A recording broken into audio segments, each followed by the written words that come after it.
Chapter 575. They had thought that there would at least be a battle, even if it was a small one.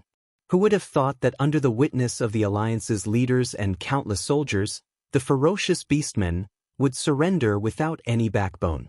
Just because of Duque's words and the blue storm war flag fluttering behind him. 12,000 beastmen had surrendered. They had the most ferocious appearance, the muscles of wild beasts, and the weapons that could kill wild beasts. How could they surrender just like that? No. It shouldn't be like this. It shouldn't be like this. In the Alliance's army, a tall and burly figure let out a low sob. When 100,000 beastmen died in the sea of fire, he did not cry. When another 100,000 beastmen hid in the belly of a fish, he did not cry. When huge failures came one after another, and hundreds of thousands of his compatriots died, he did not cry. Because he knew that no matter how many died, the beastmen were still the beastmen he knew. The great and rebellious race that still stood in the world with their violence and bravery under the most difficult circumstances. Now, more than 10,000 people had bent their knees and lowered their heads, which they had never lowered to anyone before, even before they had fought with the enemy. Are these still the beastmen I know? Are these still the beastmen who dared to charge at the Gorons and ogres who were countless times stronger than them? Even when a thick chain pierced through his shoulder blade, and he was restrained by a huge metal torture device, and locked in a specially built prison cart, Orgrim did not show any signs of fear. But at this moment, Orgrim let out a cry that sounded like a howl. He screamed at the top of his lungs in beastman language. Stand up, beastmen. Are you still the great beastmen? Aren't you afraid of the punishment of your ancestors after you die? Stand up, beastmen. You are definitely not slaves of other races. Stand up, pick up your weapons and fight. You would rather die standing than live kneeling. Every beastman present heard the cry of their former great tribal chief. Some were in pain, some were hesitant, some were lost, but most of them were nervous and trembling. Orgrim had forgotten that he was roaring as a prisoner. If he was still the free and noble great chief he was half a month ago, every orc would continue to support him even if he was in dire straits. This was the iron law of the orcs that had been passed down for thousands of years. Either you use Makra to defeat your chieftain and make yourself the law, or you obey everything, even if you die. Now, even the great chief had become a prisoner of the humans. What hope do we have for ourselves? Orgrim watched in despair as countless orcs lifted their heads to look at him in fear. Then, they lowered their heads even more and pressed their foreheads against the dry, hot, crimson ground like slaves. No, Orgrim let out a blood-curdling scream. At this moment he finally understood Duque's sinister intentions. This seemingly thin and weak young human used his own method to ruthlessly knock down the backbone of the tribe. Something like a spine. Once it was broken, he would never be able to straighten his back. Duque was using this method to destroy the entire tribe. So what if these people escaped the Alliance's control in the future? They would only remember the fear of the Alliance and Duque. They would only live in fear. They would never have the confidence and will to fight against the Alliance. No. Orgrim sat down weakly. It's over. It's over. Everything is over. He muttered. In this moment of despair, Orgrim did not think of himself or his tribe. Instead, it was the last hope in his heart. Guile, the bloodline of his best friend, the former chief of the Frostwolf tribe, Durotan. He had sent people to the world beyond the Dark Portal and returned to Nagrand. After asking the great shaman prophet, he found out about the tribe's last hope. At first, he did not know what the prophet meant by the tribe's only hope. He only instinctively sent the few sword saints of the Fireblade tribe to protect his best friend's son. Now he knew. It was a joke to put his hopes on a beastman baby who was not even 2 years old. Unfortunately, he helplessly realized that this was his only choice. Only the Frostwolf tribe and Warsong tribe, which had not been completely destroyed by the Alliance, could form the backbone and soul of the new tribe in the future. Orgrim's cries gradually died down. He was careful to hide his hope. He did not even dare to look at Duque. He was afraid that this young and terrifying human who seemed to have predicted everything would discover his last secret. Behind him, Noxus heaved a sigh of relief. He waved his hand, and 10,000 Alliance soldiers rushed forward to control the beastmen. There was no war without sacrifice. Now that the situation was set, every additional Alliance soldier they brought back to their home was another member of their family. Anduin Lothar was a man who understood sacrifice and the reproduction of his race. Just as Noxus was about to suppress the beastmen, Duque waved his hand. "What?" Duque said calmly. "I want to plant an indelible fear in the hearts of these beastmen. This is more effective than any shackles or torture." "Oh!" Duque turned his head and looked at the most special king of the Alliance, President Kirin Tor, whose silver-white hair and beard fluttered in the wind. "Master Antonidas, can you seal the dark portal now?" Antonidas rode over on horseback. After he dismounted, he spread out his magic senses and carefully sensed it. After a while, he showed a bitter expression. The energy of the dark portal is too great. I'm afraid something will happen to me alone." Even though the dark portal was no longer in a high-energy state that could transport soldiers from Draenor, it was still something created by two demigods. If something went wrong, there would be a huge explosion, and all living things within a few kilometers would immediately be turned into ashes. Antonidas naturally thought of Duque. "Duque, do you remember the time at Alterac?" Antonidas said very softly. He was actually referring to the huge ice tornado that had wiped out hundreds of red dragons. That was the first time the two had worked together perfectly. In a sense, even though Duque could not mobilize such a huge amount of magic, Duque's ability to manipulate magic, even if Antonidas did not want to admit it, he had to admit that Duque's manipulation was above his. Antonidas's suggestion was actually to let Duque lend a hand again. Chapter 576. "Oh, it's okay. Alexstrasza knows. She said that it was her kin who went overboard. The Red Dragon army will not pursue the matter." Antonidas blushed. He had originally wanted to extort some money from Duque. "All right, I'll let you have it easy. You can perform and help me control it." And so, Duque stood on top of the tank, looking like he was about to cast a spell. Archmage Antonidas, on the other hand, was hiding in the tank, doing the dirty work. To be honest, Duque did not want to cast a spell now. Baron Geddon's mana burn was still causing him trouble. The magic that flowed in Duque's body was the lowest level of monitoring. He only used the system elf to help him monitor Antonida's spellcasting process, preventing him from losing control and warning him. For Antonidas, this was enough. Duque pretended to chant a spell on top of the tank.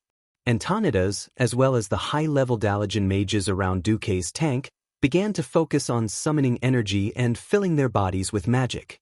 There was not much energy left in this land, but the dark portal itself contained a huge amount of energy, and there were no measures to prevent people like mages from taking it for their own use. No, it should be said that there were originally. After the last master, Ghoul, Dan, died in the tomb of Sargeras, the magic that was originally set on the dark portal became a decoration. Antonidas and the other mages were now doing this, absorbing the energy of the dark portal and directing it to Khadgar. The old mage's long silver hair stood up, sweeping the roof of the tank. To the orcs, magical energy that they could not understand began to dance on Duque's face and fingertips. The wind roared around Duque, and the orcs even felt that there was lightning around Duque. The orcs seemed to have found the reason for their defeat. So it was such a terrifying human mage who defeated us. They began to hold their breath, not even daring to make a sound. Facing the door of darkness, Duque closed his eyes, opened his arms, and opened his palms. He slowly pushed against the door of darkness, as if he wanted to release all the energy he had absorbed earlier. Of course, this was only the work of the poor blue-collared mage in the tank. The enormous energy gathered in front of Duque and formed a mysterious, pulsating, glowing ball-shaped object with countless light spots hovering around it. Even without any knowledge of mysticism, everyone who saw this scene could easily sense this energy ball, feel its pulsation, and feel its condensation. Duque was very satisfied with the fearful and respectful gazes that came from all directions. Very good. His level of acting cool was already maxed out. Duque secretly gave himself a 360-degree compliment. Well, it's just to scare the orcs anyway, so there's no need for him to be proud of it. Heh. With the help of the system elf, Duque focused his consciousness on the huge spatial fissure and the energy it contained. He confirmed its location again and sent a clear 3D spatial spell model to Antonidas. Antonidas, who was below, shuddered, and a bitter taste appeared in his mouth. Is it really because of the difference in talent? I've just begun to sense the shape of the fissure, and this devilish little guy, Duque, has already made the entire spatial fissure model. With a deep sigh, Antonidas began to work. He quickly arranged the tasks of the various high-ranking mages in the magic communication circuit, and then informed Duque that it was done. Duque opened his eyes, and the aftermath of the enormous energy seemed to flow out from his eyes that were deeper than the universe. The Windrunner sisters beside him were dazzled, and the human soldiers and orc captives were shocked. They saw Duque suddenly put his hands together so that his palms were facing each other, and then he made a pushing gesture. The huge energy ball suspended in midair suddenly flew forward. The ball was elongated into a slender shape, like some special spear. An energy spear that was about to be thrown into the center of the dark portal. Its energy gushed out, poured into the dark portal, and pierced through the stone slabs that built it. Boom! Suddenly, there was a huge tremor. This big explosion shook many Alliance soldiers and orc warriors, and even Duque himself almost fell from the top of the tank he was standing on. The illusory black and green energy ball in the middle of the portal was instantly blown to pieces. Fortunately for the nearby Alliance soldiers, almost every piece of energy that was blown out was sucked into the portal that was about to collapse. The space shook violently, and after 10 seconds, the huge spatial fissure disappeared. The surging green and black colors were replaced by a blank space. Every high-ranking mage could clearly feel that after the connection with the world called Draenor was cut off, the earth began to breathe again. Standing on the top of the tank, Duque looked around, and he saw Lothar standing up in a slightly disheveled state. Of course, the more disheveled one was Turalian, the serious and responsible paladin. When he felt the danger just now, he immediately stood in front of Lothar, seemingly ready to use the Holy Shield. Not sensing the arrival of a truly destructive shockwave, Turalian also gave up on the idea of using the invincible spell. The paladin was covered in dust and small stones, but he didn't seem to be injured, and he smiled at Duque as he wiped the dust off his body. The dark portal has been destroyed. Unless another demigod uses an artifact to open it, our world is safe. Standing on a high place, Duque waved his arm and shouted, and suddenly the most fanatical cheers of the Alliance soldiers sounded from all directions. We are safe. The war is really over. Long live Duke Marcus. Long live Anduin Lothar. Long live the Alliance. Haha. Victory. We finally won. Whose tears were flying? Which man who had lost his loved ones was laughing? The war at the Dark Portal that lasted for 2 years finally came to an end. Although it did not last long, this terrifying war had engulfed the entire Eastern Kingdom. Every intelligent race on this huge continent was involved in the war. From the southernmost Stormwind to the northernmost Kuel Salis, every family had experienced blood, tears, sorrow, and pain. However, now this damn war was finally over. People cheered excitedly, revealing a long-lost smile from the bottom of their hearts. Everyone smiled and really relaxed their nerves. Chapter 577. The bitterness of failure spread on the lips of every orc. Many of them had come with the idea of conquering a wider world and obtaining a more fertile land for their clans. The cruel reality mercilessly knocked them down. The alliance of intelligent races known as humans, dwarves, and high elves was a cut above the horde. They were kicked from the position of great conquerors to the position of captives. The joy of victory spread in the hearts of every member of the alliance. People were cheering and hugging each other everywhere. Everyone patted each other's shoulders and celebrated their victory. They were celebrating that they had safely survived this terrible war. Aurelia looked at Duque's side profile and felt a surge of excitement that no one else could understand. As one of the biggest witnesses of Duque's miracle, She had watched Duque walk step by step from a penniless mage apprentice to a hero of the Alliance. She still remembered that 2 years ago, Duque was still a little boy who relied on the mage apprentice handbook that she had given him to start his career. Then she had spent 3 months in prison for this despicable guy. No matter how many times she thought about it, she still felt that it was hateful. Then this guy appeared as the perfect savior for Kuel Salis, who was on the brink of death, and saved the entire High Elves kingdom in one fell swoop under the gaze of the Silver Moon Council and Sun King. What was it about Duque that deeply attracted her and made her heart, which had been silent for countless years, so excited that she was willing to do anything for him? Was it the wisdom and vision that far surpassed the mortal world?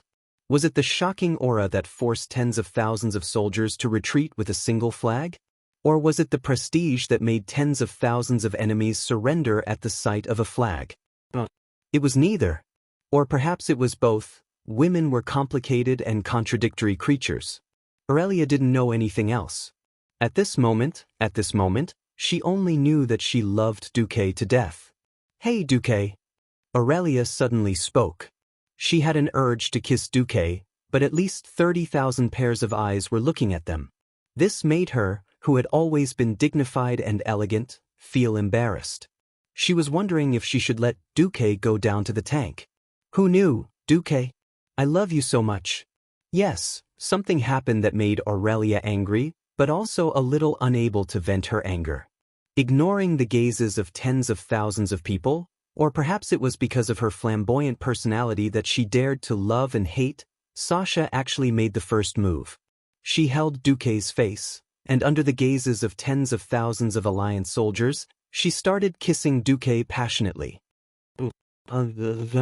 At such a close distance, no matter how loud the noise was, Aurelia could still hear the sound of her lover and her sister's tongues intertwining. Looking at third sister's face, which was extremely similar to hers, falling into a passionate kiss, and looking at the passionate crimson blush on her cheeks and neck, Aurelia actually felt as if the person who was kissing was herself. Unknowingly, Aurelia leaned over as well. At this moment, she was startled by the sudden loud noise. Oh, Sir Marcus, well done. Beauty and hero. That's clearly a hero and a hero, all right? Lady Sasha has killed more orcs than your leg hair. There were people laughing, jeering, yelling, and all kinds of things. Sasha didn't care, and continued to hug Duque's neck tightly, kissing him passionately. Isn't Sir Marcus and Lady Aurelia? You don't understand. Elves are very open-minded. It's very normal for 2 women to share a husband, or for a woman to have 4 or 5 open lovers. Oh, then Sir Marcus, kiss Lady Aurelia too. Yes. If it was in the past, under the seemingly relaxed but actually strict hierarchy, those fellows would definitely not be so presumptuous. Now, no one expected that the one leading the jeers was actually the seemingly old-fashioned young general, Reginald Windsor. With someone taking the lead, naturally there were even more jeers. With Duque's private soldiers taking the lead, the shouts were almost uniform. Aurelia couldn't hold back her embarrassment. On the other side, after hearing everyone's shouts, Sasha reluctantly let go of Duque. Here, you're my big sisters now. After saying that, she even stuck out her tongue mischievously at her big sister, and then licked her red lips, looking as if she hadn't had enough. She wouldn't have let go of Duque if not for everyone's request. The cheers of the rowdy bastards soared to the sky. No, Duque, I still don't think it's good. At the crucial moment, Aurelia's reservations flared up. At the crucial moment, Duque's dominance leaked out. He forcefully grabbed Aurelia's waist with his left hand, and locked his right hand tightly with hers. Then he kissed her deeply. Oh, the tens of thousands of onlookers were happy. Satisfied. They all let out all kinds of strange cries, and some even clapped. Aurelia was clearly embarrassed, but she was surprised to find that she enjoyed this feeling. The slightly rebellious feeling at the moment of celebration wasn't bad either. Standing behind Duque, listening to the tsunami-like cheers, sensing the support and trust of millions upon millions of people towards Duque, Servanas suddenly understood a little why his proud and arrogant eldest sister and his most curious and intuitive third sister would fall in love with the same man. It was simple, because the person before them was the great hero of the alliance, Duke Marcus. His name was a legend. His name was a holy one. He and the heroes of the alliance who fought alongside him were destined to become an indispensable part of the glorious history of the alliance. The war was over. The alliance had won. The world of Azeroth was safe. Even if it was only a temporary safety. This didn't stop the entire world of humans, dwarves, and elves from celebrating this glorious and great victory.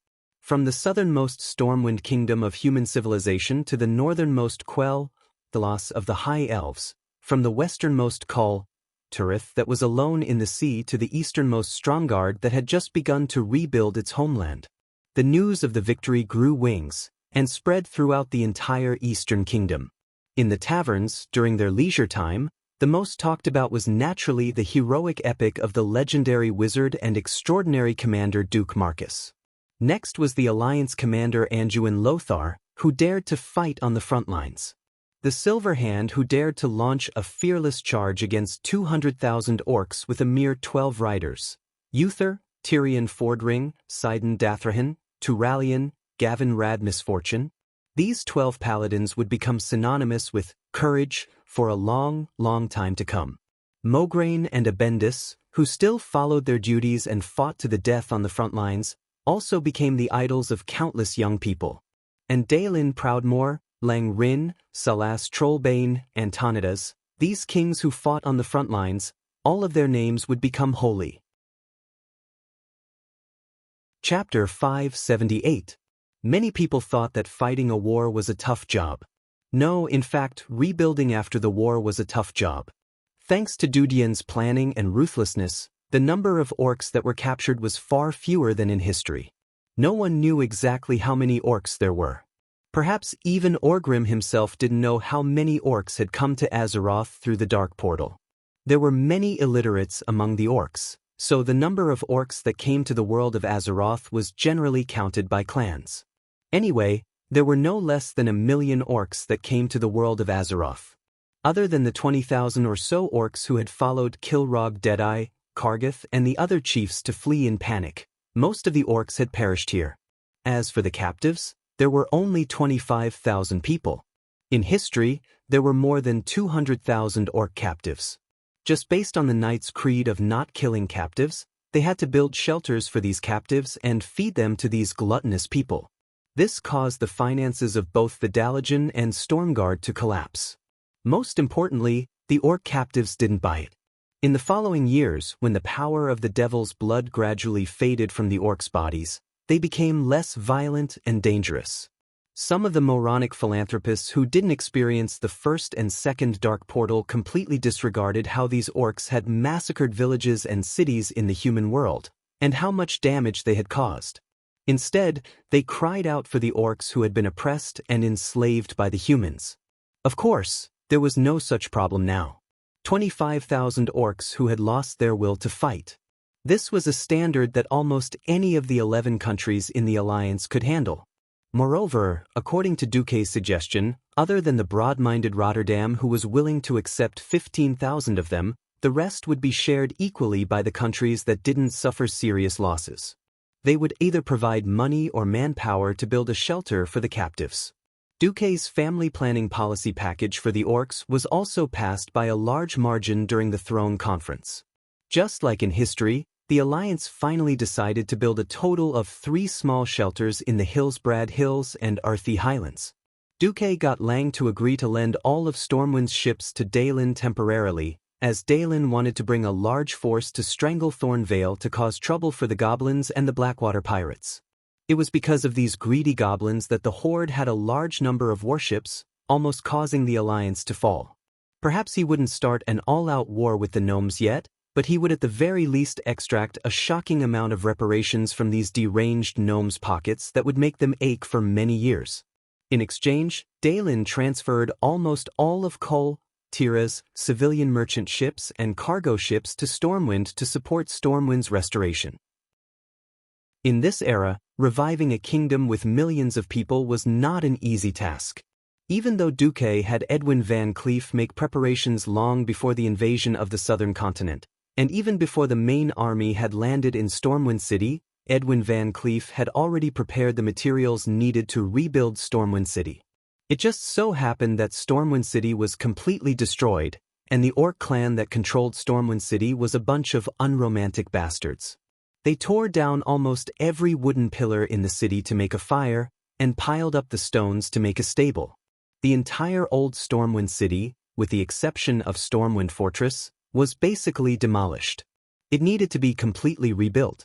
Rebuilding Stormwind City, as well as over 100 residential areas in the Elven Forest and Twilight Forest, was definitely a huge project. Of course, it was not something that could be completed in a short period of time.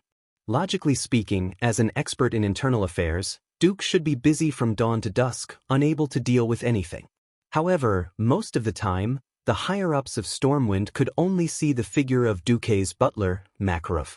This mercenary butler had become the #1 representative of Duque in handling Stormwind City's internal affairs. The rebuilding of Stormwind City was handed over to the Mason Brotherhood led by Van Cleef. More than once, Lang asked where Duque was, but each time he only knew that Duque was walking around in his own fief, and did not know what he was doing. As for Duque, Lang and Andoin doted on him to the point of letting him do whatever he wanted. They would never order Duque to do something. Seeing that most of Duque's people were busy rebuilding Stormwind City, they let Duque do whatever he wanted. What was Duque doing? It was mid-December, and many places in the Eastern Kingdom were very cold. The Elven Forest was considered a relatively warm area. It was not spring all year round, but the temperature was around 18 degrees Celsius, which was a suitable temperature for a hot spring. In the East Elven Forest's Stone Monument Lake, near the large lake that had been renamed Windwalk Lake, Sylvanas was rushing through the forest. That bastard Duque! He has no self-awareness as a Grand Duke. Every time I want to find him, I don't know where he is. Sylvanas was full of complaints. With the surrender of the orcs and the restoration of the Stormwind Kingdom, Duque's title of Grand Duke suddenly became true. As the price for poaching the Windrunner family from Kuel Salis, Duque gave a large piece of land to the 3 Windrunner sisters. From the moment she got the land back, Sylvanas became an official countess of the Eastern Twilight Forest. Sylvanas did not even get to enjoy the luxury and happiness of a noble for half a day before she was immediately shocked by the tragic state of her fief. Night Town had to be rebuilt, and more than 1,000 people had to be settled. It was said that there were more than 3,000 people of Night Town in Hillsbrad, anxiously waiting for the ship to arrive, and rushing back to their former homes for the winter. After knowing what the new year meant to humans, Sylvanas was frantic. She had complained to Duque before, but Duque had dismissed her with the rule that a lord could not directly deal with the people of the lord under him. Now, the complicated internal affairs were driving her crazy. Who knew that when she got close to the hot lake, her sharp ears would suddenly prick up, and she would hear some terrible sounds. His sister's sweet murmurs made Sylvanas blush to his ears. Bastard! Here in broad daylight. No matter what, Sasha was still her 3rd sister. Sylvanas was also depressed to death. Ever since the kiss in front of everyone at the Door of Darkness, his eldest and 3rd sisters had completely fallen for it. She would not become infatuated, but staying with her sisters and hearing them talk about Duque all day, Sylvanas was really annoyed. That was why she dragged her 4th sister to the Twilight Forest. They had wanted to wait for Sasha to finish her business, but half an hour had passed, and there was no sign of her stopping. Queen Sylvanas could not take it anymore. She shot a whistling arrow in an obvious arc and hit the surface of the lake, causing water to splash everywhere. Chapter 579. 5 minutes later, a neatly dressed Duque stood in front of Sylvanas and explained guiltily, I accidentally found a hot spring my ass. What kind of reason is that? Queen Sylvanas was exasperated. What she couldn't take the most was that her elder sister was there too.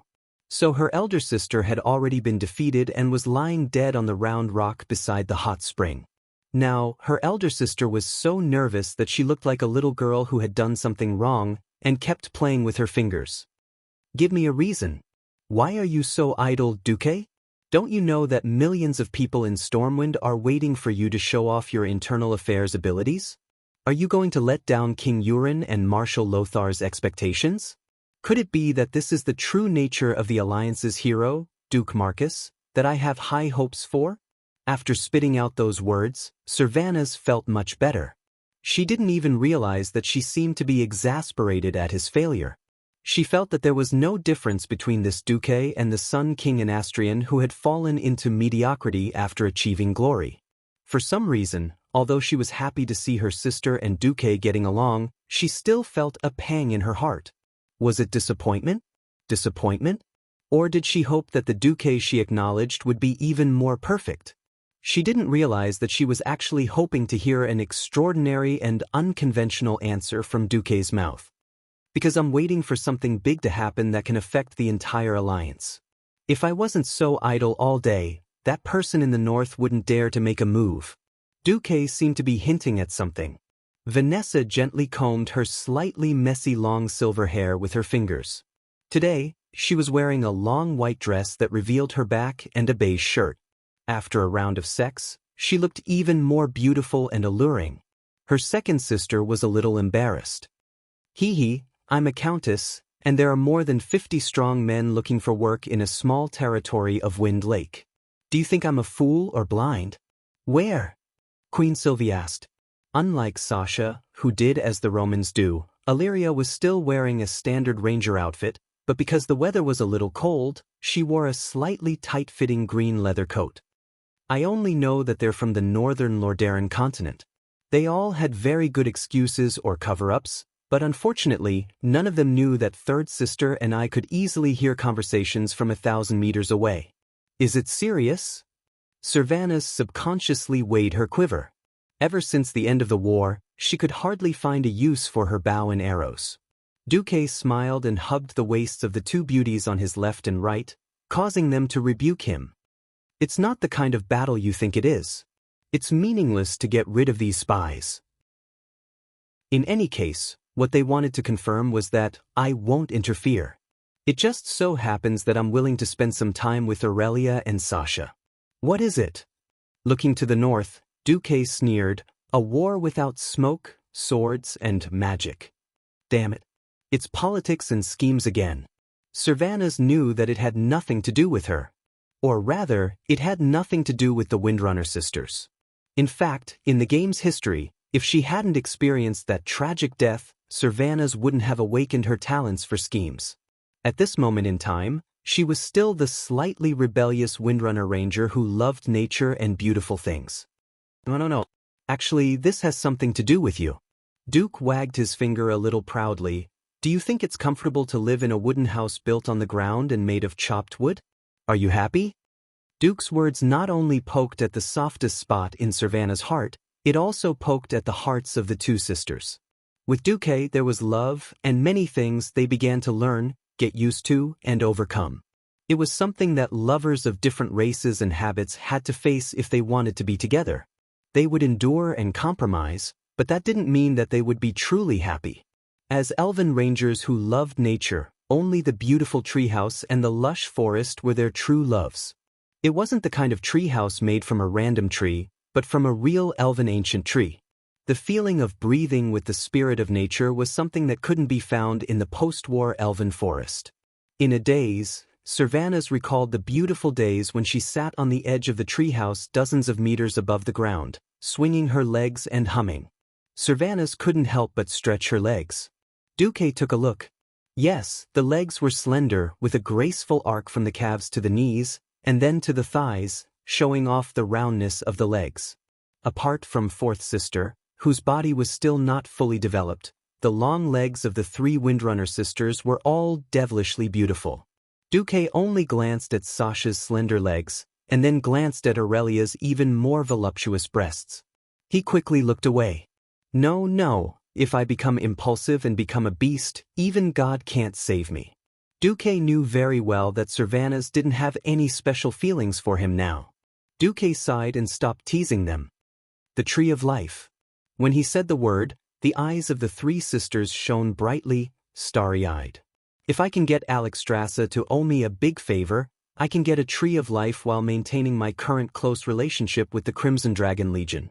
That was Alexstrasza, the life-giver. The great existence who created the world tree. If it was her, it wasn't impossible. The three sisters couldn't help but fall into a dream of a better life. Aurelia was the most clear-headed. She was the first to react. It's not easy to make the Red Dragon Queen owe you a big favor, right? Generally speaking, there's nothing that can make them owe me such a huge favor. But he's different. The corner of Duque's mouth curled into a smile. This smile was a little sneaky.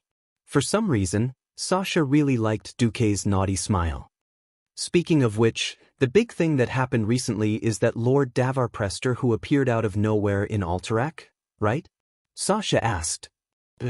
It's him. Duque's eyes shone with a fiery light. This mysterious lord's appearance could be written into a legendary novel. His territory in the deep forests of Alterac was burned down by the Red Dragon Army, which was still controlled by the Beastmen. Just a week ago, he actually had the ability to cross the mountains with a servant, pass through the destroyed mountain paths, and cross many canyons to reach Lordaeron. Chapter 580. In fact, in late November, when news came from the south that they had won the battle and the Dark Portal was completely sealed, the entire northern continent, Lordaeron, was in an uproar. This did not only refer to the people's uproar, but also the political level. In almost all the major cities of the northern continent, a large number of special convoys suddenly appeared overnight. The insignia hung on the convoys, each one more powerful than the other. Those were the envoys sent by the political leaders of various countries. That's right, the war was over, but how to divide the spoils after the war was the main point. The destruction brought about by the Battle of the Dark Portals swept across the entire Eastern Kingdom. The destruction at every level was quite shocking, be it politics, military, or people's lives. On the 27th of November, in Caer Darrow, Elugia, who had applied for leave from Duque to visit her family, met her father. To Elugia's surprise, her father's trusted aide brought her directly to her father's study. That was where the Duke usually worked. That was where the Bara family's top secrets were stored. Even though she was the Bara family's daughter, she was never allowed to enter. She saw her father. Although the Duke had a lot of white hair on his head, he hugged Elugia affectionately, which made Elugia feel a long-lost emotion. "Father, how many years has it been since you hugged me?" Elugia did not see her mother, which was not surprising. As an academic mage, her mother rarely stepped out of the research room throughout the year, so it was even more difficult to bump into her. Then, she passed through the study that was neatly arranged with files and documents. Elugia was slightly shocked, because her father had fiddled with something and opened the door to a secret room. Her mother said that this was her father's most private meeting room, which even the king had never entered. Duke Barav opened the entrance to a dark underground passage. Just as Elugia was hesitating whether she should take a step forward, her father grabbed her hand. Before she could react, she felt a hallucination from phantom magic. When she came back to her senses, she found herself outside a small hall. Elugia did not know where she was, but her intuition told her that it was a small room deeply embedded in the mountain. Opening the luxurious door, she followed her father in, and saw the famous General Haas. General Haas? Hello. At first, Elugia was stunned. Her good upbringing allowed her to react immediately, and her well-honed etiquette made her lady's etiquette impeccable. Haas, the loyal and brave General Alterac, had short white hair and a square face.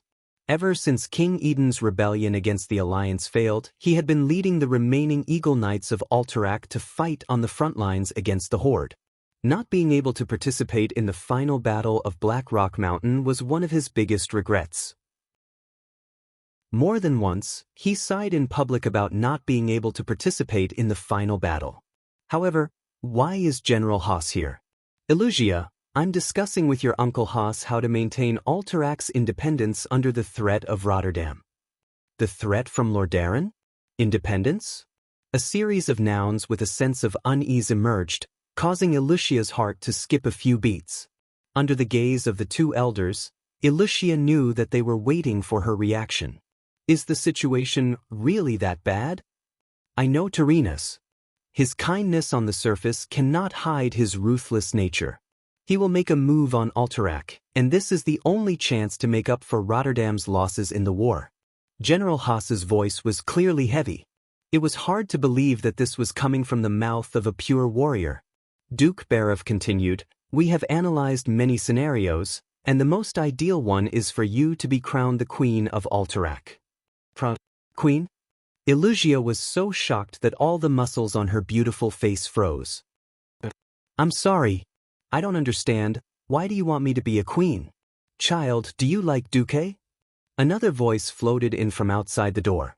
Eleusia immediately recognized it as her mother's voice. Duke Barov and Haas were not surprised by Janice's entrance. "Duque? Which Duque?" Eleusia lowered her head in panic, not daring to look her mother in the eye. "There is only one Duque in the alliance." Janice did not give her daughter a chance to play dumb. The elegant duchess's smile was a little bitter. "Because only Grand Duke Marcus can save Alterac from the fate of being annexed. They hope to make you the Queen of Alterac when the bloodline of the Alterac royal family is cut off. That way, you will have enough status to marry Duque." Duke Barov continued, "I know that the Queen of Alterac is not very valuable, but for a Grand Duke, it is just right. If the marriage is successful, then Stormwind's army will not be completely withdrawn. With Duque's private army, unless that old bastard Tyrrhenus dares to risk splitting the entire alliance and start a war with us, he will have no choice but to recognize Alterac's independence." "No, Eleusia subconsciously wanted to refuse, but was interrupted by her mother. "Little Eleusia, do you still remember when even our family could not protect you? Whose knight was it who threw an iron glove at the face of that shameless bastard from Lordaeron?" Eleusia could not help but laugh. "That's right, it was Duque." Recalling that scene, Eleusia's heart was suddenly filled with warmth. This was a warmth that she had never felt in her own family. Duque and Miss Aurelia have already, and Miss Windsor. In fact, Eleusia did not even know how to describe Duque's messy affairs. Duke Barov said, "That's not important. The relationships between high elves are often messy. The important thing is that the human world only recognizes marriage between human high nobles." But Eleusia was still very hesitant. "There are no buts. There is only one important thing now. Are you willing to marry Duque? And is Duque willing to officially marry you?" Her mother's words made Eleusia feel as if she had been struck by lightning. She was completely stunned. "We will give you 2 days to think about it." At this time, the higher-ups of the Barov family did not know that in just 2 days, their plans were all in vain. While they were plotting to maintain Alterac's independence and convince Eleusia, Duque, accompanied by Alexstrasza, secretly met with someone no one expected him to meet, the Bronze Dragon King, Nosdormu. Chapter 581. Duque was elated because he had finally defeated the orcs and allowed Lothar to escape his fated death. The well-being of a close friend was more important than anything else. Think about it, the wise Ryan Rin who never tripped anyone up, and the devoted Anduin Lothar. How much help would their safety bring to Duque's future plans? Duque was very unhappy because the system had given him a terrifying notification that was comparable to a magnitude 10 earthquake. "Congratulations, host. You have become an important member of the Azeroth, a special existence crowned as a hero. However, because you have repeatedly saved important people who could influence the course of time and space, the similarity between this world and the world of Azeroth that you are familiar with has decreased. The current similarity is 76%. Warning! Warning! Your modification of the course of time and space has exceeded the critical point allowed by the Bronze Dragon Clan. The Bronze Dragon Clan from the future is likely to launch a correction attack against you." At this moment, Duque felt a pain in his balls. How could I have forgotten about these guys? The Bronze Dragon Clan in the world of Azeroth was a typical neutral clan. Most of the time, the Bronze Dragon clan would not do anything because they were given the responsibility of the Creation Titans to be the guardians of time and history. Duque still remembered that he had participated in several major battles in the game. Those were all moments in time to prevent the Burning Legion and other messy forces from changing the current history. Theoretically, if evil forces went back to the past and changed the past, such as killing the most important people in the past, then the current time and space would lose its foundation and collapse. Protecting history was to protect his current existence. Alright, Duque had a good time fighting bosses in the past. He really did not think that he would be targeted one day. What if the future Bronze Dragon clan saw Duque as a scourge that would destroy history? What if the Bronze Dragon clan attacked and killed Duque and the people around him? What if the future Nozdormu came to take Duque's life? Duque didn't know what the result would be. Unfortunately, even if he used his toes to imagine, he would know that something bad was about to happen. An unprecedented thirst for power welled up in Duque's heart. To the powerful and massive Bronze Dragon Legion, he and his forces were no different from ants. If he had the power of Medivh at his peak, with the natural stronghold of Karazhan, he would turn Nozdorm into a specimen if he dared to come.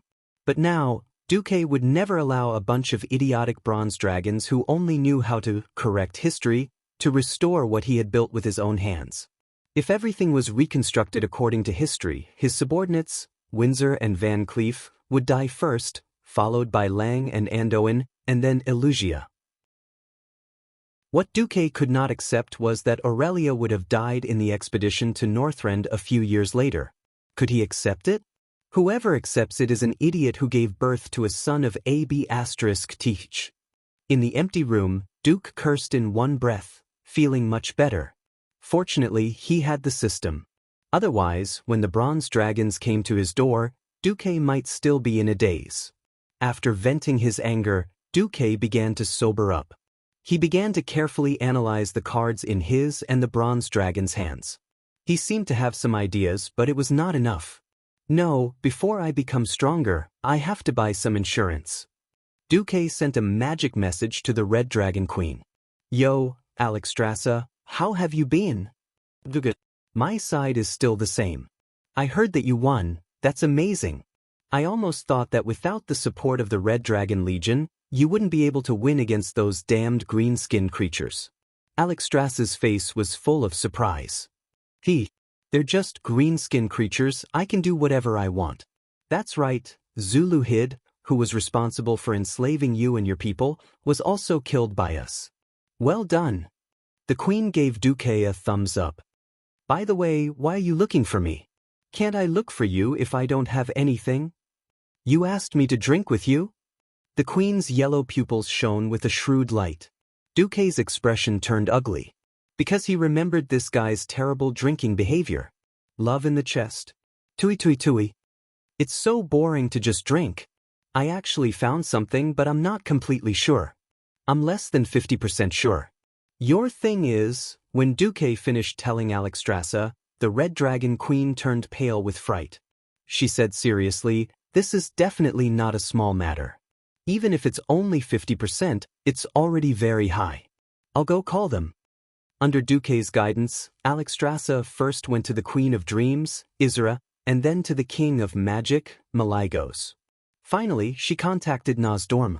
Almost as soon as Isra's Emerald Dream connected to the Bronze Dragon's nest in the desert, Nozdormu let out a deafening roar. Duke Marcus, what the hell did you do? In the face of this sudden roar, Best Actor Duke and the other 3 Dragon Clan onlookers had the same expression, dumbfounded. The actor's expression was so real that Nozdormu, who didn't have the ability to eavesdrop on the other party's thoughts, was a little stunned. That's rude, Nozdorm. This time, Duque discovered a very important new situation and came to report to us. What the hell are you doing? Or did Duque really do something? Although she said that, Alexstrasza transformed into her dragon form without hesitation, almost completely blocking Duque. Looking at the dumbfounded Duque, Nozdormu started to doubt the information he received from the future.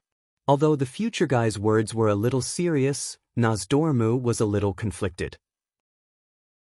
From what he saw, the future Duque had gone a little overboard, But it wasn't to the extent of going overboard. After all, it was still a good thing. So, from the start, Nozdormu tried to scare Duque. If Duque was really a spy or saboteur who destroyed the world by destroying history, he would definitely give himself away. The result of the test made Nozdormu a little depressed. Just now, when he roared, he added a bit of the power of time. If Duque was really a time assassin from the past or future of the world of Azeroth, Duque's body would definitely change in an instant. However, it didn't. Chapter 582. Was there a mistake? How was that possible? Could the future have made a mistake? Nozdormu couldn't figure it out. Of course, he couldn't figure it out because Duque didn't belong to the realm of time that he controlled. Strictly speaking, Duque belonged to the space faction. Without concrete evidence, Nozdormu didn't dare to make a move in front of his brothers and sisters. The huge dragon king made of sand blinked and looked at Alexstrasza, who spread her huge red wings as if she was protecting her baby dragon. He felt a little embarrassed. No, actually, that what we do today will affect the future. Some of the effects will cause the future world to collapse. Duque seems to have changed the fate of many people recently. This has changed the future of Azeroth a little. Most importantly, Duque isn't a native of Azeroth. Nozdormu hesitated in front of Alexstrasza, who was glaring at him. He seemed to be thinking of a better way to phrase it. Isra, who hadn't spoken until now, opened her mouth. Her eyes were still closed in her human form. She looked like a sleeping princess with a delicate face. Her ethereal voice sounded. Change? I know that you're responsible for protecting the timeline, Nozdormu, but don't forget that Azeroth isn't completely isolated from the outside world. So what if there are foreign creatures? We are the guardian dragons. We protect the safety of all of Azeroth. Isra seemed to glance at Duque. It wasn't a glance in action, but a look in feeling. She continued, if it's beneficial to the world, even if the timeline is changed, it shouldn't be a big problem. After all, your ultimate responsibility isn't to protect the timeline, but to protect the entire world of Azeroth. Alexstrasza interrupted. If it wasn't for Duque, I might still be in that damned cave being humiliated by those evil orcs for who knows how long. The Red Dragon Queen was definitely the more careless type. However, the more she was like this, the more shocking her intuition was. Unbeknownst to her, she had stumbled upon one of Nozdormu's unspeakable secrets. One had to know that according to the original history, she had always been suffering. She was only liberated after the Second World War of the Dark Portal. Her dragon eggs had been stolen and smashed, and the Red Dragon army had also suffered heavy casualties. In any case, she had been miserable. Suddenly, Nozdormu felt embarrassed. For him, it would not take much effort to peek into the future. He knew about Alexstrasza's bitter experience in the original future. In an instant, the head of the huge Sand Dragon King drooped down unnaturally. Alexstrasza immediately thought of something. Wait, you've already foreseen that I would be humiliated for a while. It's fine that you didn't take the initiative to save me, but you actually opposed Duque to save me in advance? Nozdormu's face turned green. Damn you. I hate those female dragons with such strong instincts. They brought this upon themselves. Malygos, who was watching from the side, opened his mouth wide while Isra gently held his forehead. Well, the days of being imprisoned were still vivid in her mind. Alexstrasza, who had not yet vented her anger, flew into a rage. She flapped her wings violently and pounced. I bite with my dragon teeth. I flap with my dragon wings. I attack with my dragon claws. I sweep with my dragon tail. Nozdormu, who knew that he was in the wrong, was beaten up like a grandson. His neck was bitten off. Of course, for Nozdormu, whose body was made of the power of time, the body made of sand was actually just a decoration. Alexstrasza's attack actually did not hurt him at all. After a while, when Alexstrasza finished venting her anger, Nozdormu's body quickly returned to its original form. However, being stared at by this huge red female dragon, he did not speak. All right, Nozdormu, I believe that Duque is a good guy. If you can't prove that his existence is a threat to Azeroth's safety, Then for my sake, don't target Duque, okay? It was clearly a negotiation sentence, but when she said it, a pair of dragon claws were on her waist, and her mouth was full of sharp teeth. She was full of the demeanor of a dragon queen. If this draconic language was translated to be more straightforward, it would be, I have Duque under my protection. Get as far away from me as you can. Duque's mouth was wide open. He was simply ecstatic. Originally, he had bought insurance and hoped to negotiate with Nosdormu under the cover of the 3 dragon aspects. Who knew that Alexstrasza would actually directly announce that she would protect him? Duque was so touched that he almost snot out of his nose. Well, Duque actually had a slight cold. At this time, Nosdormu's voice suddenly came directly into Duque's mind. Little guy, I don't know if you did it on purpose or not. Anyway, I want to tell you that I have my eyes on you. If you are really proven to be the destroyer of the timeline, I will take care of you even if I have to fall out with that stupid female dragon. Duque's expression turned cold. Nosdormu, I don't know what you mean, but I will continue to use my own methods to make this world better and better. I will also resolutely resist the evil forces that invade the world of Azeroth, such as the Burning Legion. Nosdormu's huge illusory dragon head let out a cold snort in Duque's mind. Duque's expression changed. His entire mind felt as if the earth was shaking. Alright, I will bear with it this time. When the time comes, when the future Nosdormu goes crazy and chases after you, don't come crying and begging me. However, thinking about it, it was also a tragedy. An entire army, the Bronze Dragon race that protected the timeline for tens of thousands of years, this magical race that could travel through time, gradually became extinct. They were all killed by their darkened selves that came to their future and endless possibilities. The darkened ones killed those that were not yet darkened. Those that were not yet darkened, after killing their darkened selves, they also darkened. Then they returned to the past and were killed by their darkened selves. This seemed to be an eternal cycle of death. It was definitely an endless tragedy. Because people could not see the future clearly, they had hope for the future. However, because they knew the future, they were completely hopeless about it. Duque sighed in his heart. If I wasn't a transmigrator who successfully reversed history, perhaps I would have gone crazy and darkened if I encountered such a situation. But now, Duque smiled and extended his right hand to Nosdormu. I believe that the future will get better and better, right? After saying that, he raised a platinum plate that only had 1/5 of its original size left in his hand. Dear, do you want to shake my hand? Chapter 583. When Duque returned after dealing with the 4 dragon aspects, he was just in time to see the victorious Alliance army pass through the Elven Forest. To be precise, the Dark Portal closed on the 15th of November. After leaving behind the Stormwind Griffin Legion, the Dwarven 1st Infantry Division, and the 1st Mechanized Division, the remaining 200,000 soldiers turned back. When they first arrived, the army could only fight their way south. After crossing the Sodder Bridge that separated the northern and southern continents, they had to bitterly pass through the wetlands, Loch Moden, Barren Land, Scorching Canyon, Burning Plains, Red Ridge Mountain, Swamp of Sorrow, and finally arrived at the Cursed Land. After passing through the Swamp of Sorrows and the Redridge Mountain, he would then turn west and cross the Elven Forest. After that, he would be able to board a refugee ship from the destroyed Stormwind City to Southshore. The people of Lordaeron and Gilnis, on the other hand, chose to go straight to the Southflow coast. When they passed by the eastern Elven Forest with fertile soil and lush foliage, when they heard that this place was actually the fief of the 3 Windrunner sisters, regardless of whether it was the humans, the dwarves, or the elves of Cuel Salis from Aurelia's maiden family, all of them were shocked and envious. Big sister, when we first heard that you gave up your position as the Ranger General of Cuel Salis and joined a human Grand Duke, we all thought that you did it for love.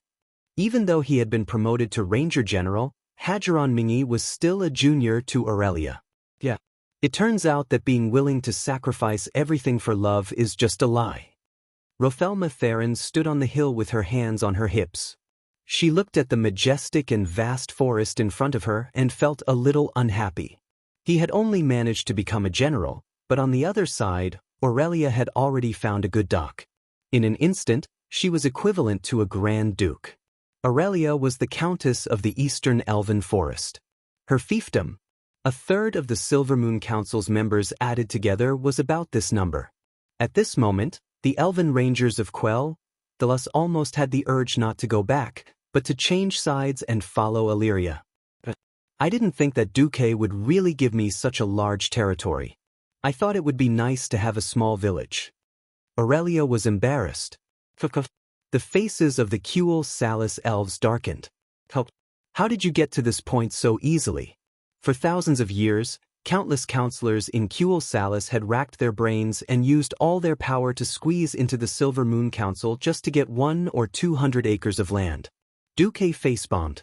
Darling, don't you know that acting tough is the deadliest? All right, I'm not afraid of you being arrogant.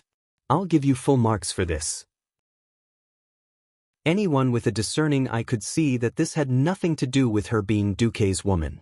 This was the reward she and her Windrunner family had received for supporting Duque ever since the alliance was formed.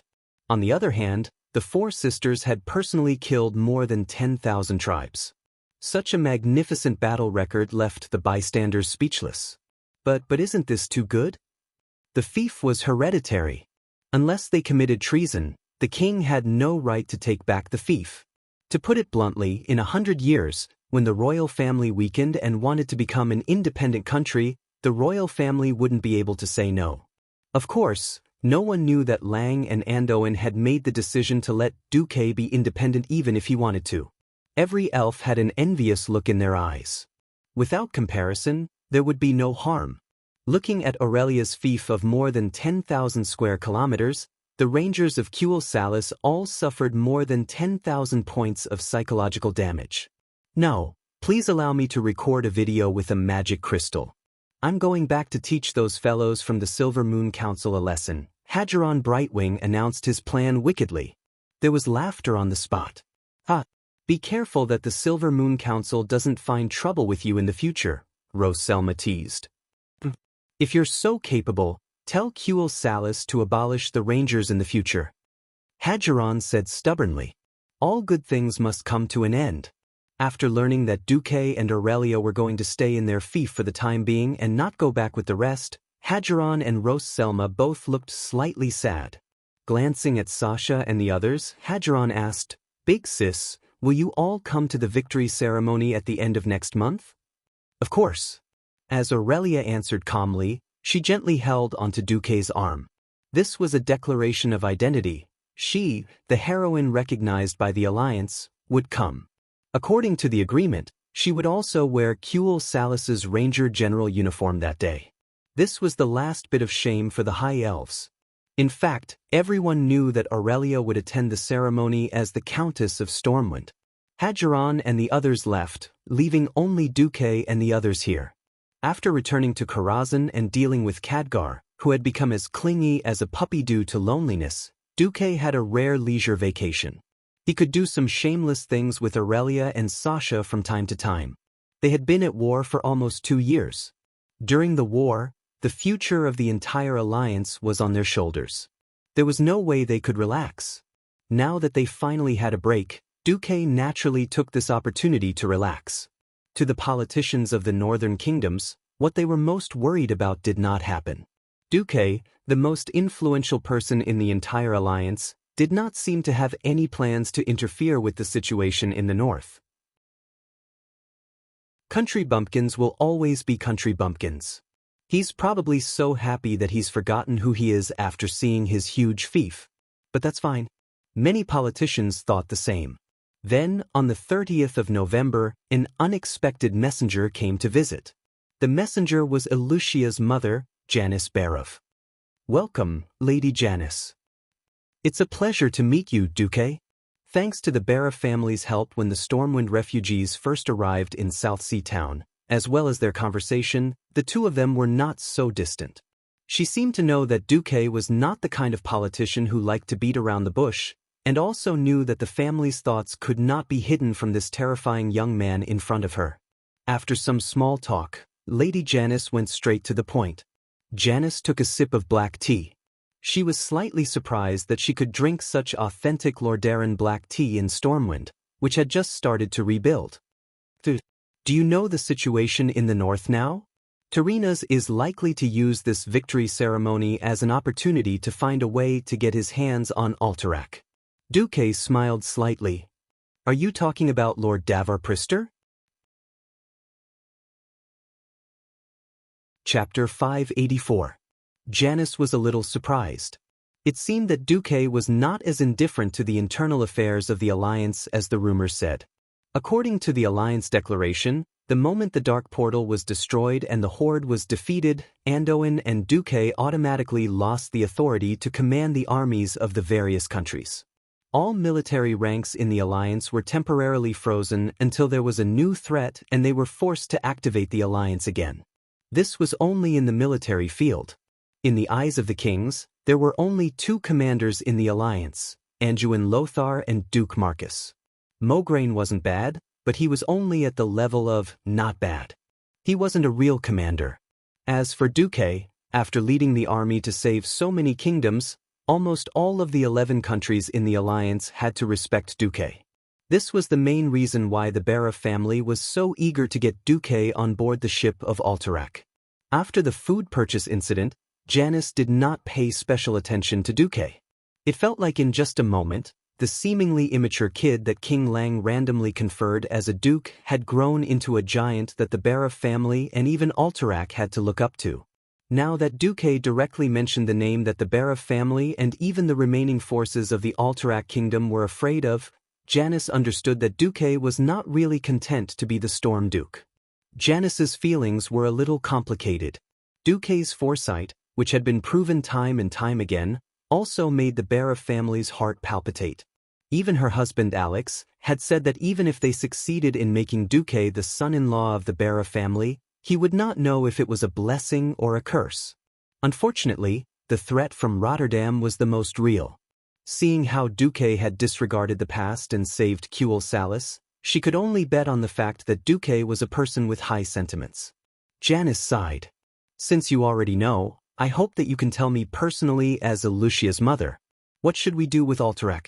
The Lord of Presto had perfect identification documents. Unless there was a civil war, Alterac could only watch a person of unknown origin become the king of Alterac with the support of Rotterdam and betray the interests of Alterac. Alterac will become one of Lordaeron's provinces in 10 or 20 years' time. Duque gently tapped the armrest of the sofa with his right index finger. This Lady Janice was more intelligent than he had expected. If Janice had asked him in the name of the Bara family, he would have used his identity as the Duke of Stormwind to fool her. The problem was that she had to play the emotional card of Elusia the moment she opened her mouth. Of course, this made Duke a little unhappy. But seeing that Elusia had been with him for so long, and that she was the daughter of a high noble, helping him to work, accompanying him to war, acting as an emissary, and working hard without complaint, Duke really could not ignore it. Duque sighed and asked, "Before I answer your question, let me ask you in the capacity of a half-teacher and half-friend of Elusia. What kind of king do you think Tyrrhenas Menethil II is?" Janice was stunned for a moment before replying, "A third-rate military strategist and first-rate politician. As long as he doesn't interfere with the interests of Rotterdam, he is a merciful elder." Janice's answer was very skillful. She revealed her own opinion without slandering the king of a large country. Duque leaned back on the sofa and propped his chin with his left hand. "Since we all think he is a first-rate politician, do you think Tyrrhenas would let the person he supported waste a lot of time fighting against the Bara family? You know, the nobles of Alterac have almost all been wiped out. Only the Bara family is left. So what? Whether it's General Haas or the Bara family, we have used our actions to wash away the shame of King Eden's betrayal," Janice argued. Duque was silent. Left with no choice, Janice threw out what she thought was her biggest trump card. "For the sake of the Bara family's all-out effort to save you and the Stormwind Kingdom, and for the sake of Elusia, can't you help Alterac? If we work well, we can make Elusia the queen, and you the king of Alterac." His calm gaze, as if he could see through all the secrets in the world, made Janice's heart palpitate. Janice suddenly realized that Duque was the kind of person who wouldn't be moved by mere benefits from Alterac. Duque flipped his right hand lightly, and a map of the entire southern continent appeared in front of him. The next moment, East Elven, East Twilight, Redridge Mountain, Upwind Trail, and other areas on the map were all marked with his storm flag. The Swamp of Sorrows and the Cursed Lands were marked in light blue.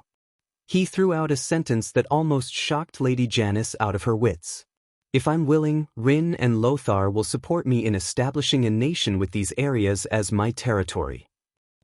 Janice cried out in shock. She couldn't help but be shocked. This land was shockingly vast, at least twice the size of Alterac. King Lang actually approved of Duque to this extent. Duque waved his hand, and the map disappeared. He crossed his fingers and rested the back of his fingers on his chin, staring at Janice with a determined gaze. But I never had that intention from the beginning to the end, because the Third War against the Dark Portal was inevitable. Establishing a country was just a superficial idea. You don't understand what the world of Azeroth is facing. If you could see what I saw, you would know that Lordaeron's greed for Alterac is just a small matter. Duque wasn't trying to scare Janice. In this world, even the Bronze Dragon King Nosdormu couldn't compare to Duque. Duque was familiar with the history of Azeroth's development, and Nosdormu had to pay a price for peeking into the future. Janice bit her lip, seemingly unwilling to give up. Duque, are you really not willing to help the Bara family? Duque was silent for a long time. Only the crackling of the firewood could be heard in the living room. After some time, Duque finally said, I promise I will help the Bara family at the very end. Janice's expression changed. She didn't know what the very end meant, but at the very least, it would save her, her husband, and Elucia's lives. But would the Bara family still be the same Bara family after losing the fertile Hillsbrad Hills, Cair Darrow, and Dalen Mill? Janice stood up suddenly. Since Lord Marcus is not sincere, please forgive me for taking my leave. Chapter 585.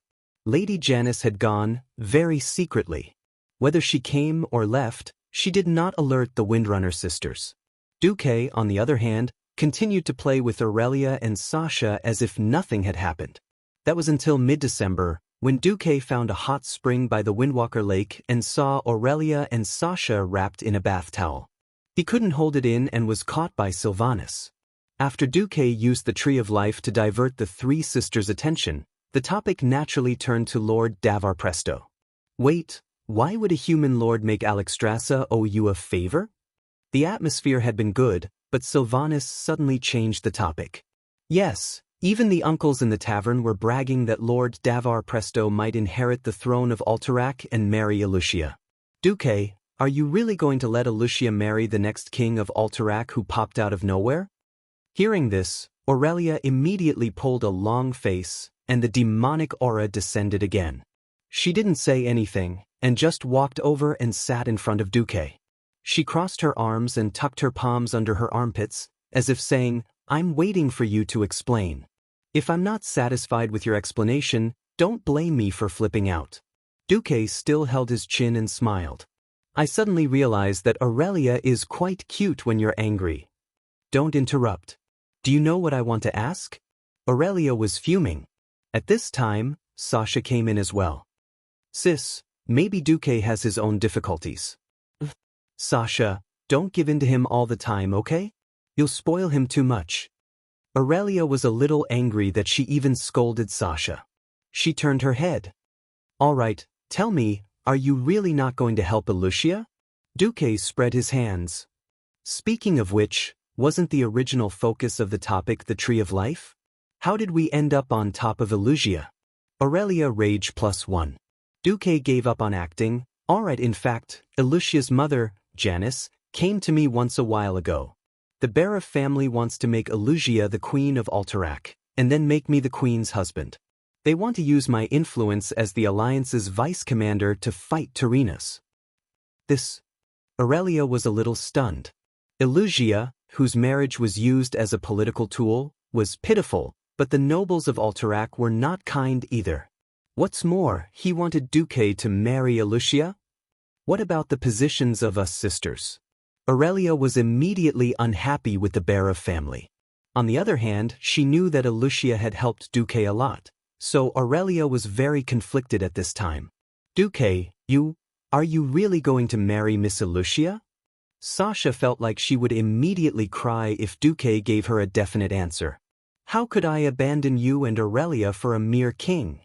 With that, Duque pulled Sasha over and kissed her. For the first time, Cervantes did not feel that Duque being intimate with his sister in front of him was an eyesore. A mere king. The king of Alterac, one of the 7 great human kingdoms, was actually a mere king in Duque's words? If it were any other man who said this, it would only be taken as a lie.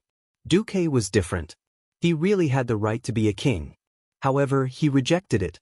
He rejected it lightly. How many men in the world could resist such temptation? How many men could maintain their rationality in the face of great benefits and fame?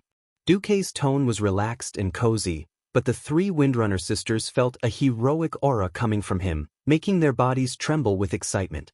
Aurelia was the most mature and steady elder sister among the sisters, after all. In any case, what happened with Alucia just now also gave her a warning. Duque was technically single. Even if he announced that he was going to marry the sisters, such a marriage would probably not be recognized by the entire human society, nor would it receive blessings other than friends and family. Aurelia spoke up, it seems that us sisters are quite valuable, even more so than the king. Duque, why don't you tell us what's our price?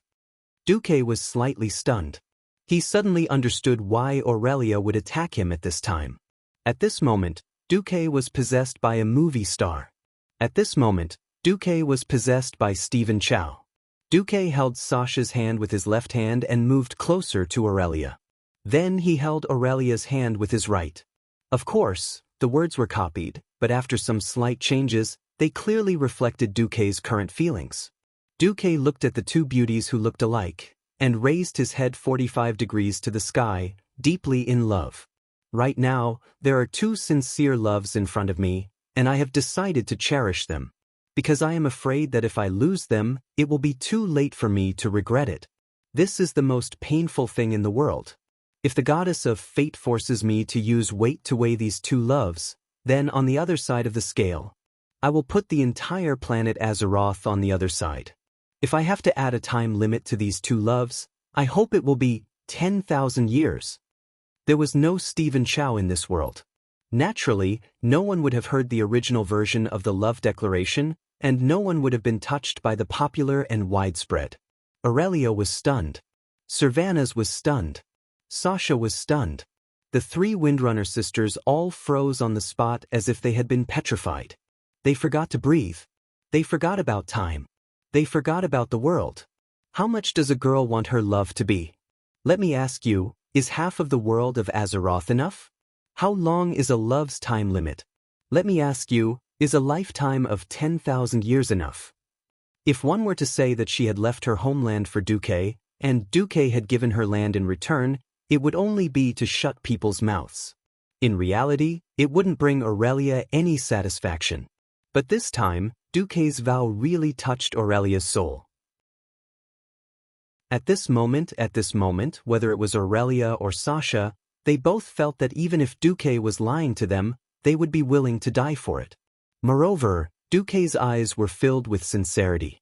Suddenly, a bean-sized tear rolled down Aurelia's elegant face. Yes, Aurelia was crying. Sasha was crying as well. Cervantes was crying as well. Eldest and 3rd sister were crying on Duque's chest, while 2nd sister was crying on eldest sister's back. Chapter 586. To be honest, Duque thought of himself as a selfish person. If he had to sacrifice Aurelia to save the world of Azeroth, Duque would never do it. From the beginning to the end, he became a hero, just so that he would not become a zombie, and so that he could live a better life.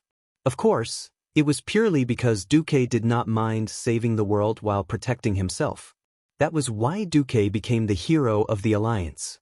When the 3 sisters finally stopped crying, Duque comforted them. Don't think too much. Regardless of whether it was Elucia's matter, the Bara family's matter, Alterac's matter, or even Davar Prester's matter, they could all be dealt with at the same time. Do you trust my ability to plan? The three sisters said in unison. Then leave it to me. Tarina's won't be able to last long. Let's just be happy and wait for the day of the victory ceremony to go watch the show. After a while, Duque was called away by his subordinate, Darnielle. Servanas straightened up and said to her sister, Aurelia, didn't I suggest you to find a way to marry Duque officially? You rejected me back then. Servanas looked in the direction where Duque left and said thoughtfully, I didn't understand then. Now I do. Aurelia gently held her sister's hand. What do you understand? My good sister. The kingdom's marriage laws can only protect wealth and power, but not love. For the high elves who live for tens of thousands of years, 100 years is like a blink of an eye for them. Live these 100 years to the fullest, and don't leave any regrets. There's no need to care about anything else. Aurelia's face bloomed like a flower when she heard this. Sister, it's good that you understand. Servanas smiled. I didn't really look forward to love, but now that I see you guys like this, I'm a little moved. Unfortunately, after seeing you and Duque, I suddenly realized that there really aren't any men in this world that can catch my eye. Second sister, actually, I don't mind. Before Sasha could finish, her lips were sealed by Servanas's index finger. Even if you and Big Sis don't mind, I do. A person only has two hands, there is no more space beside him. With that said, Servanas tidied up his clothes, wiped away his tears, and left in a carefree manner. At this moment, his eldest sister's voice suddenly came from behind. My good sister, I don't care which hero you're with, but you have to control yourself. It's almost time for Lothar to join the ranks of old men. Servanas almost fell to the ground, unable to get up. Time passed until December 22nd. The 25th, 3 days later, was a very special day for both Duque, the Transmigrator, and the people of Azeroth in this world. This was because in the capital of the Rotterdam Alliance, Rotterdam City, there was going to be a grand victory ceremony to celebrate the Alliance's victory over the Horde. In the territories of the Alliance, because the news of the victory had long spread, many people traveled thousands of miles to Rotterdam City just to see the glory of the victorious soldiers, as well as to watch the ceremony that was about to be held. It was because of the joy of victory, but also out of hatred for the Horde. After all, this was a full-scale war that engulfed the entire continent. The destruction and loss of lives caused by the war affected every city and every village in the territories of the humans, dwarves, and high elves. As the victory ceremony had been set at the end of November, the citizens of Rotterdam had been discussing it since early in the morning. Have you guys heard? There will be more than 200,000 soldiers from various countries participating in this victory ceremony. I heard that there are 30,000 orc captives alone. Will we be able to see orcs then? I've only seen lords raising taxes and conscription in the countryside.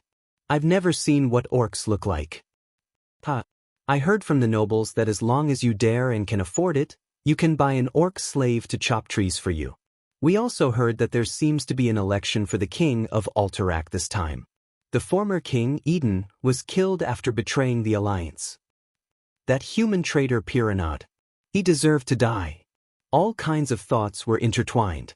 A storm hidden under the victory began to gather. On the 22nd, in front of the storm fortress in Stormwind City, Anduin Lothar waited for Duque and his party. After seeing Duque get down from the carriage, Anduin welcomed him warmly and gave Duque a big bear hug. Duque, although your territory is also very important, you have to take care of me and Lang. There's so much to do here. Ahem. How many times have I said, don't be so forceful? The marshal forced Anduin to reveal a charming smile. This is my way of paying you back for being lazy. In the next moment, he saw Duque stretch out his hand into the carriage and help the Windrunner sisters down one by one. Even Anduin, the uncle, could not help but smile. Of course, he knew that it was etiquette for a man to let a woman help him down the carriage. He also knew that if it weren't for the many politicians in Stormwind watching, the Windrunner sisters would have jumped down the carriage themselves. But he was still a little envious. The noble and elegant Aurelia. The wild and untamed Sylvanus. Gentle as water, Sasha. The three Windrunner sisters, who were dressed to the nines, were first-class beauties even in the entire human world. Only the eldest and third sisters were confirmed to be in a relationship. There were rumors that Duque had all three sisters, leaving only the expressionless fourth sister. "Welcome, ladies of the Windrunner family." The three sisters bowed together. After some small talk, Anduin smiled and said, "Well, Lang originally wanted to use your teleportation portal to go to Rotterdam for convenience. The journey back and forth for more than 40 days would definitely be a torture. But the ministers were against it, and out of etiquette. Bolvar for Dragons stared at Anduin without showing any weakness. "Please be careful with your words, Anduin. His Majesty is the most important person in Stormwind.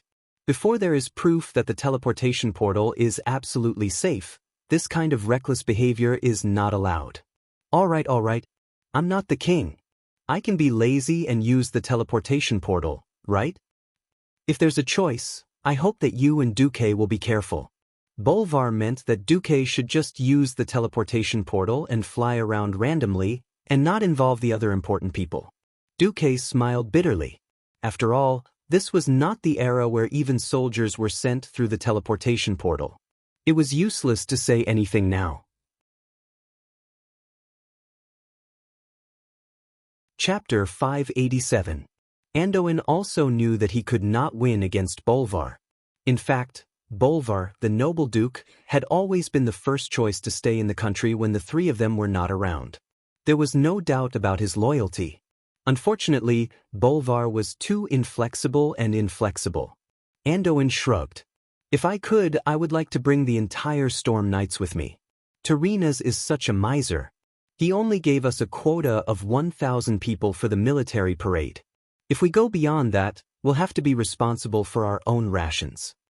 Duque looked at the hundreds of knights around him, all of whom were envious of the 20 lucky ones who were about to set off through the portal. It couldn't be helped. Although it was good to save time, the teleportation ability of the portal was limited. The Dalajan had gathered so many pharaoh previously and only sent 1,000 people to grim battle.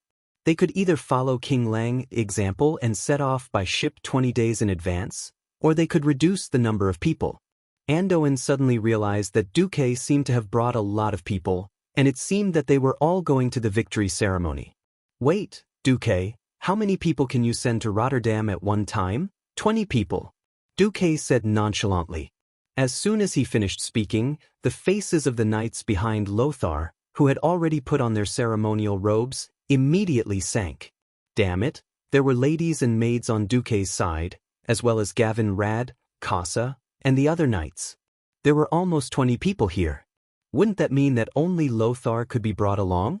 Duque suddenly raised his hand to stop Anduin from asking questions. "Don't worry, I've recently gained a few new followers who are very good." After saying that, Duque snapped his fingers, and a cold humph appeared in the void. It was just a humph, but it actually made the experienced knights feel alarmed. More than one of them instinctively put their hands on the hilt of their swords, even if they were just for decoration. Suddenly, in an empty space not far from Duque, a portal glowing with blue and white light opened, and 4 people walked out of it.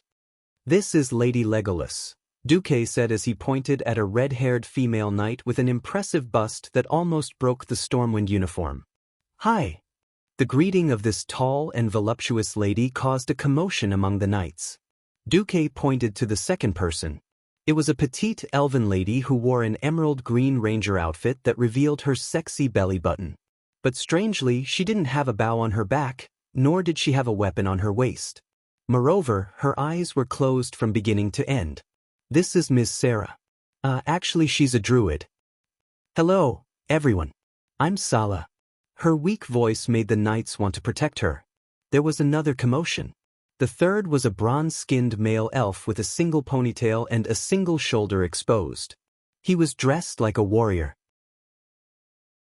He stood there in a daze as soon as he came out, as if thinking about life. The fourth was a fellow who wore a wizard's robe and looked like the legendary night elves. The cold humph had come from his mouth. Duque skipped the third person and directly introduced the fourth. This is the Radiant Moon Archmage Dogsh asterisk, oh goss. He has a bad temper, please don't take it to heart. The pharaoh named Goss did not notice anything fishy about Duque either. He nodded as a greeting and ignored the others.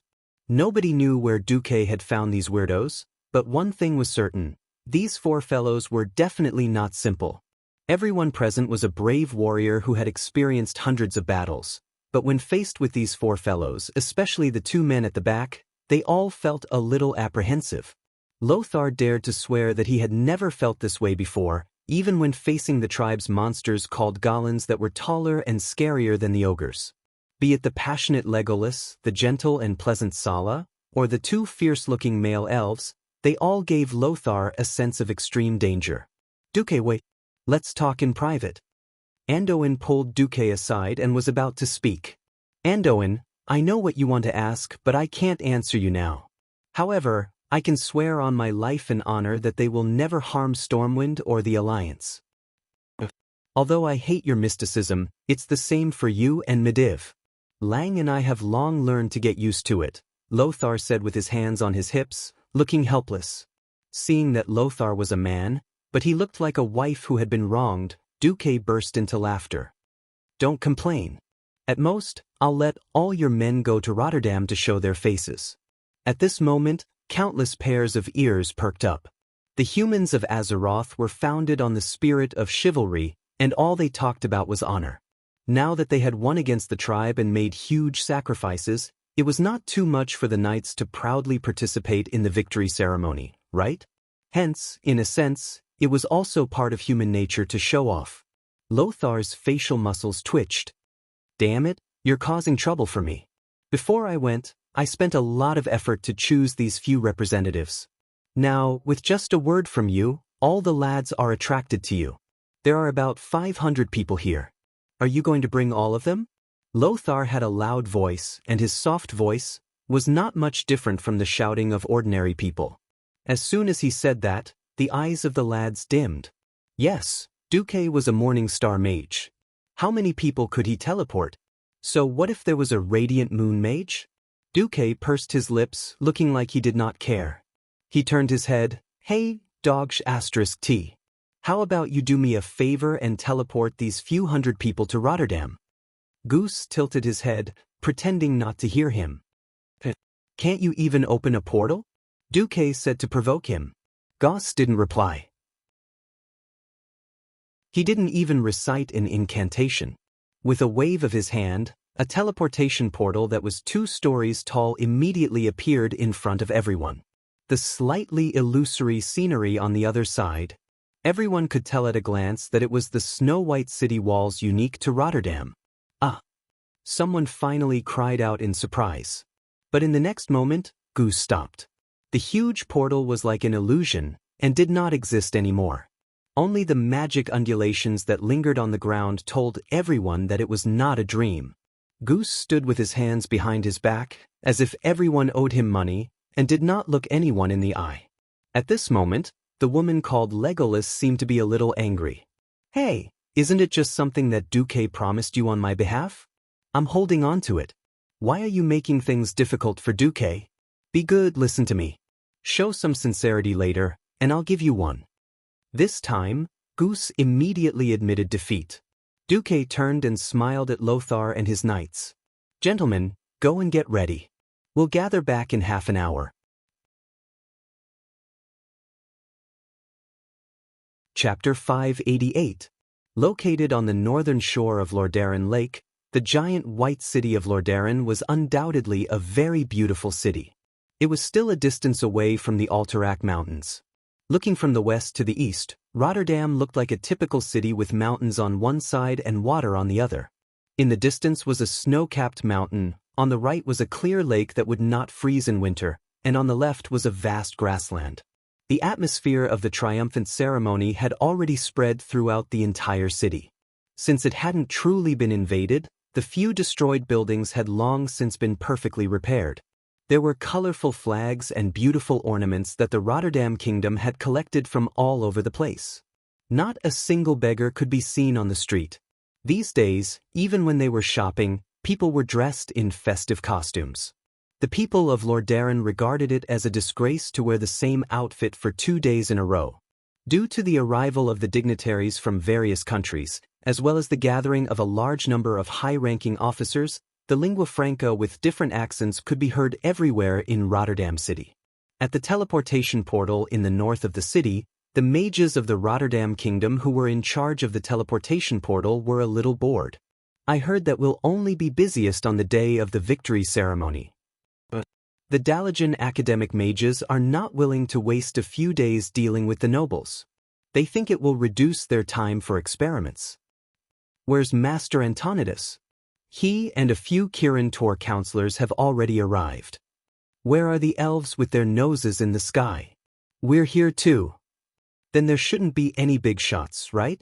No, I heard that Sir Duke Marcus and Sir Lothar haven't arrived yet. Just as the two earth magicians on duty were chatting, one of them suddenly changed his expression.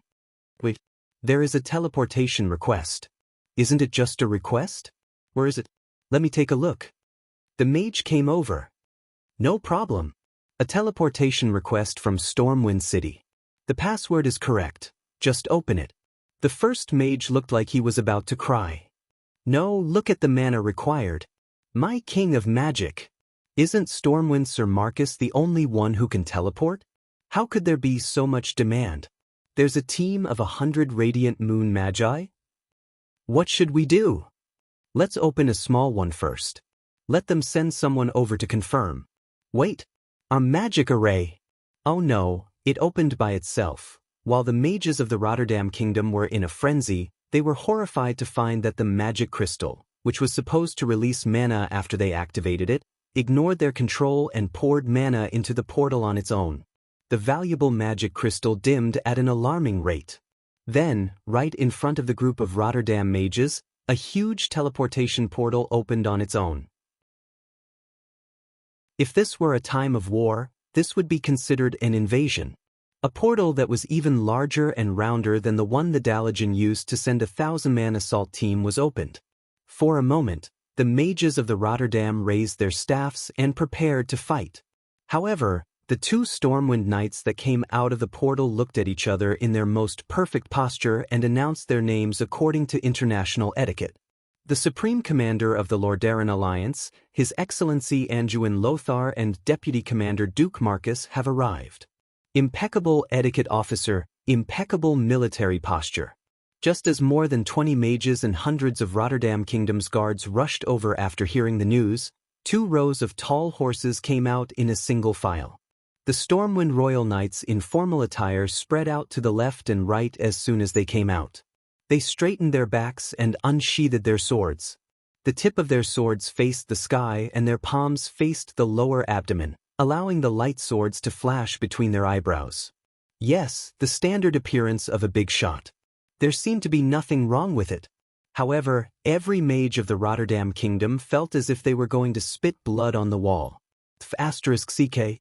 Which bastard is so extravagant to teleport horses here? Is your magic mentor a part-time warrior? Did anyone ever tell you that it takes 3 times as much mana to teleport a horse as it does to an adult? Even if the Stormwind Kingdom has money, don't drag the Rotterdam Kingdom down with you. The mages who were guarding the teleportation portal really had the urge to curse in front of everyone. That's right. According to the teleportation agreement, the mana required to open the teleportation portal was split equally between the 2 sides. This was to increase the stability of the teleportation portal and make it fair.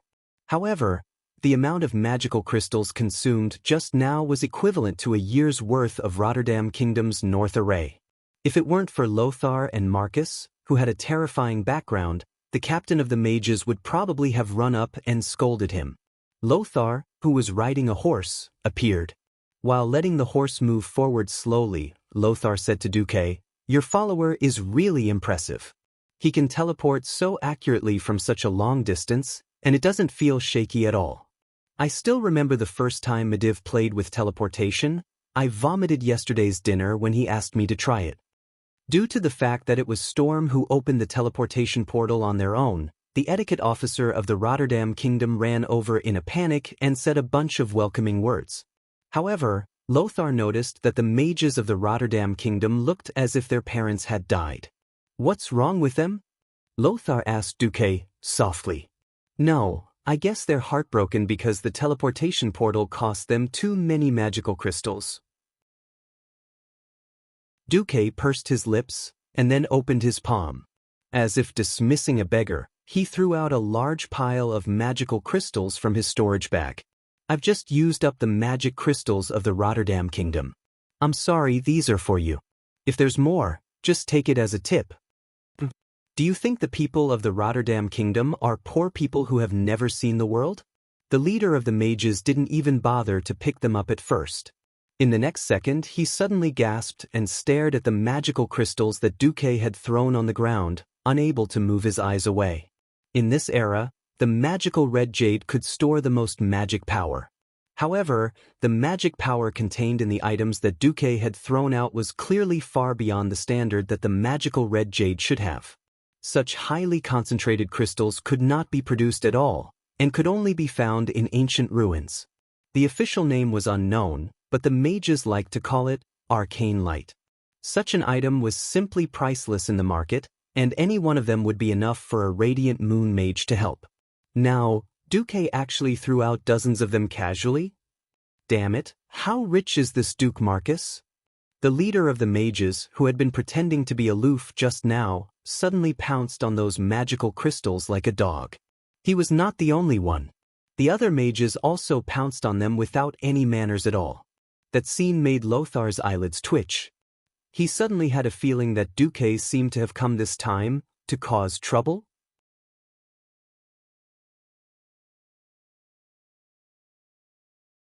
Chapter 589. Ignoring the shouting mages, Duque and the rest went to the state guest house in the west of the city after passing through a huge inner city gate.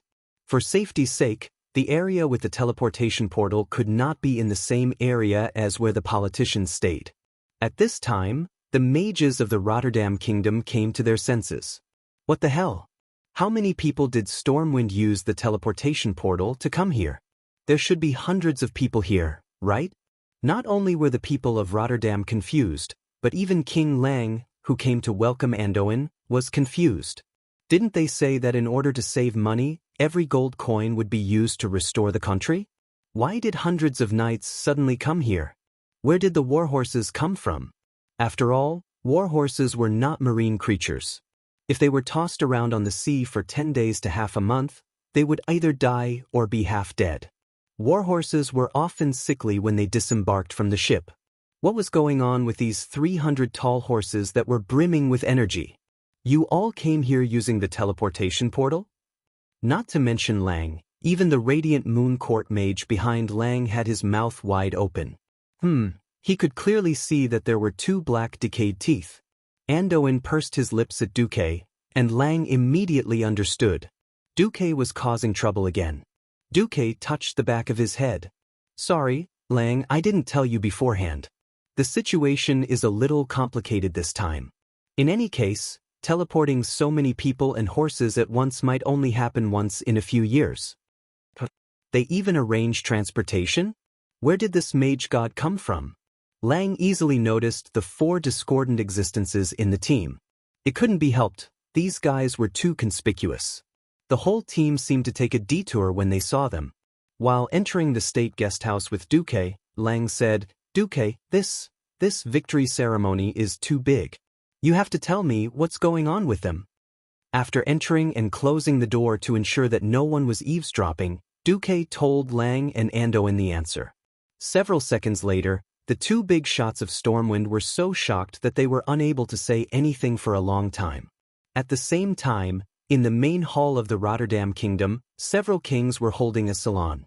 "Thank you again for your hospitality, Your Majesty."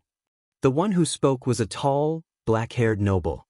His voice was deep and powerful. "Defeating those evil and filthy orcs is your greatest achievement as the leader of the Rotterdam Alliance. We should do something to prevent the remaining traitors from invading our pure alliance. If we succeed..."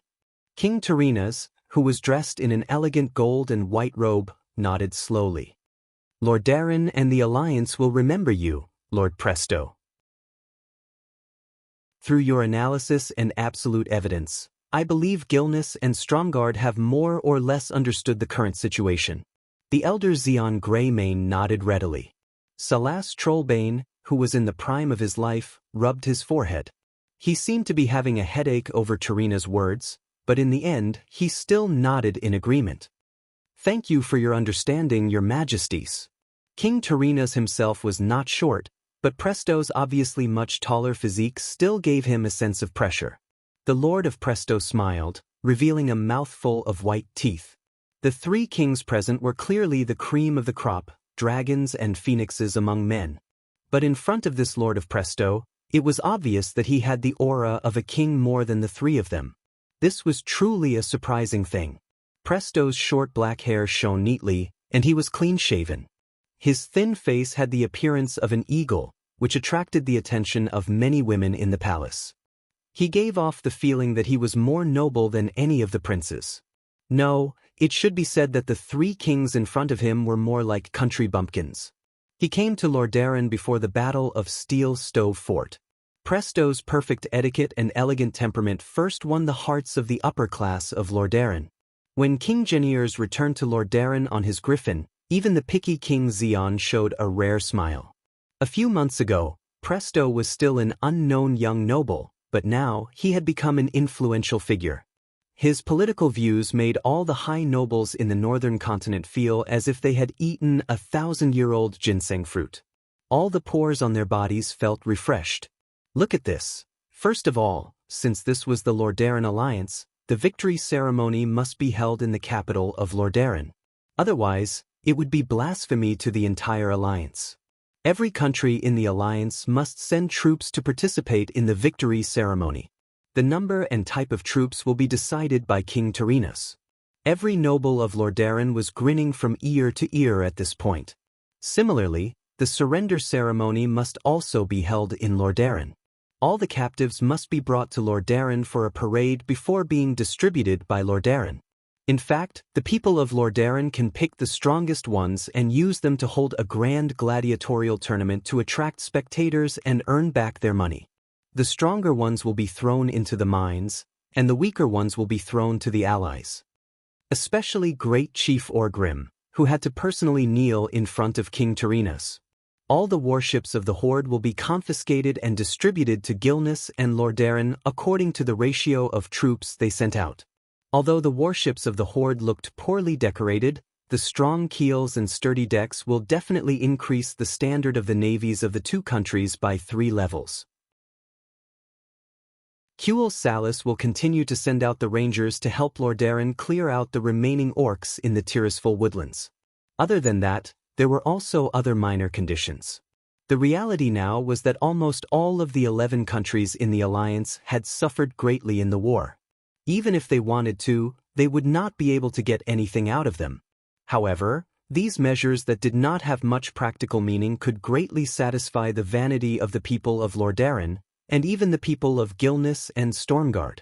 After gaining the trust of the nobles in the north, it was also his suggestion to send the Alterac Eagle Knights, who were eager to clear their name on the battlefield, to transport food before the Black Rock Mountain battle. Those traders are not trustworthy. Leaving them on the battlefield will only make them a weak spot for the Horde to attack.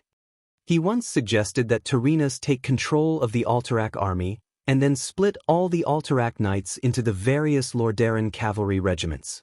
Although Stormguard and the other countries also felt that it was necessary to take control of the Alterac army at the time, but after the war, they felt that they should not continue to exercise unilateral control over the Alterac army.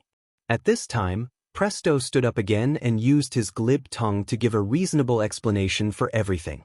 What was even more amazing was that under a coincidence, he found evidence to support his argument. Chapter 590. On this day, King Tarinas Menethil II, who was growing old and fat by the day, made a decision that shocked even himself after careful consideration. This decision was so important that he even ignored the news of Duque's high-profile appearance. No, To be precise, he instinctively refused to listen to any news about Duque. Every time Duque appeared, it was equivalent to stealing the limelight from Lordaeron. After carefully confirming that the cards in his hand were all indestructible, and that Duque would not be able to shake them, Terenas ignored Duque. For the past 3 days, Duque had been living a comfortable life. As soon as Legolas and the other 3 arrived at the Rotterdam Kingdom, they opened the teleportation portal and left after entering the state guesthouse. They would not return until the morning of the 25th. The 3 Windrunner sisters were the same. They went to Alterac Mountain to play. Duque, on the other hand, was either bragging to Kale, that's drinking with Magni Bronzebeard while talking about high-mobility combat, or discussing with Kudrin Wildhammer about the Engerman Slalom and the energy theory of aerial combat. These 3 days, Duque basically drank until dawn, then slept soundly, woke up in the afternoon, and then had banquets, dances, and cocktail parties. He did not seem to know that in Lordaeron, there was a girl whose fate was bound, staring in the direction of the guesthouse with a sad expression. 3 nights in a row, nothing happened. On the night of the 24th, the girl once again looked in the direction of Duque. Duque seemed to have drunk too much, and unconsciously walked out of the balcony. He should have been satisfied. But for some reason, the girl prayed for more. Prayed that Duque could hear her, prayed that he could hear her prayers. A miracle happened. A beautiful rose appeared in Duque's hand as if he was performing a magic trick. It was an ice and snow rose made of pure magic. In the dark, the rose was so crystal clear, so dazzling, but because of the angle between the trees, it could only be seen from the girl's direction. The girl almost doubted her eyes. She rushed into the room and took out a telescope. That's right. That rose, which should have been unique in the world, did not disappear. Duque seemed to have sensed the girl's gaze, and the smile on his face did not disappear. She had been imprisoned and under the strictest surveillance. She couldn't even send out a note or a magic message. How did he know? No, everything was no longer important. Through the binoculars, she read Duque's lips. Duque only said 2 words. At this moment, tears suddenly flowed down her beautiful face like a dam that had collapsed, and they flowed down her beautiful face. He remembers. He still remembers. That night, no one else knew about this little episode. In the blink of an eye, it was December 25th. It was a day that the entire Alliance would remember. Unfortunately, the grander the day, the more problems there were. Why did you cancel our victorious return formation? We can accept to appear in any position, but what right do you have to revoke our right to participate in the victory ceremony? In the temporary military camp outside the city, General Haas of Alterac couldn't help but roar at the ceremonial officer from Lordaeron, Count Frankie. Behind him was a team of 300 royal guards. Count Frankie didn't mind Haas's anger at all. Your king, Eden Pyrenod, betrayed the Alliance. Alterac is already a disgrace to the Alliance. We allowed you to participate in the war just to let you atone for your crimes and wash away your shame. Now we're holding a victory ceremony to welcome the heroes of the Alliance. You sinners have the nerve to stand side by side with the heroes? King Pyrenod is a traitor. We admit it too. But our Eagle Knights, from the beginning of the war to the end, we lost 80% of our people. It's good to be cannon fodder. It's good to charge back at the charging horde. We gritted our teeth and persevered. We thought we've used our achievement points to wash away the shame on us. It was already agreed that we could participate in the ceremony. Why did you suddenly say we can't? Haas's chest rose and fell rapidly. His weather-beaten cheeks were covered in tears. The quarrel here even alarmed the armies of other countries. What happened? It seems that Lordaeron suddenly doesn't want Alterac's troops to participate in the victory ceremony. They're already here. Aren't they messing with us? The soldiers of the various countries discussed, but no one dared to step forward. After all, it was the capital of the Rotterdam Kingdom, which was the strongest among the Alliance countries. Today was a big day for the Rotterdam Kingdom. How could they not give the Alliance some face in the territory of the Alliance? No one knew why the Rotterdam suddenly wanted to target Alterac. Even though everyone sympathized with the troops that had been fighting on the front lines of the Alliance, No one dared to stand up for them before they could figure out the situation. At this time, two unexpected big shots appeared. The Alliance Commander Anduin Lothar. The Alliance Deputy Commander Duke Marcus. The two actually came together. What happened? Lothar's trademark loud voice was very suitable for calming the situation. General Haas's first reaction was joy, but in the next moment, his expression darkened again. The Alliance army had been disbanded, and the armies now belonged to each country. They were just formally under the banner of the Alliance. Were Lothar's words still useful? To be honest, after hearing Count Frankie's words, Lothar frowned deeply. This matter was not easy to handle. They were allies after all. To be honest, everyone had contributed to the fight against the orcs and shed blood. Why make things difficult for Alterac at this time? No matter how slow Lothar was, he instinctively smelled the smell of a political conspiracy. General Haas. Duque suddenly said, "Did you bring the armor you used before? I'm not talking about those things that are just for show." Haas quivered. He suddenly realized what Duke wanted to do. His voice trembled as he said, "Yes. Of course. Those are our real merits. Scars were the merits of a man." Duque said in a deep voice, "Put them on. We, the Knights of Stormwind, will wear them too." Haas couldn't believe his ears. He couldn't help but subconsciously look at Count Frankie of Rotterdam. Count Frankie screamed on the spot and raised an extremely exquisite scroll in his hand. "Duke Marcus, what do you want?" This was a direct order from His Majesty Terina's Menethil II, and the order was here. It's not only an order from the King of Rotterdam, but also the leader of the Rotterdam Alliance.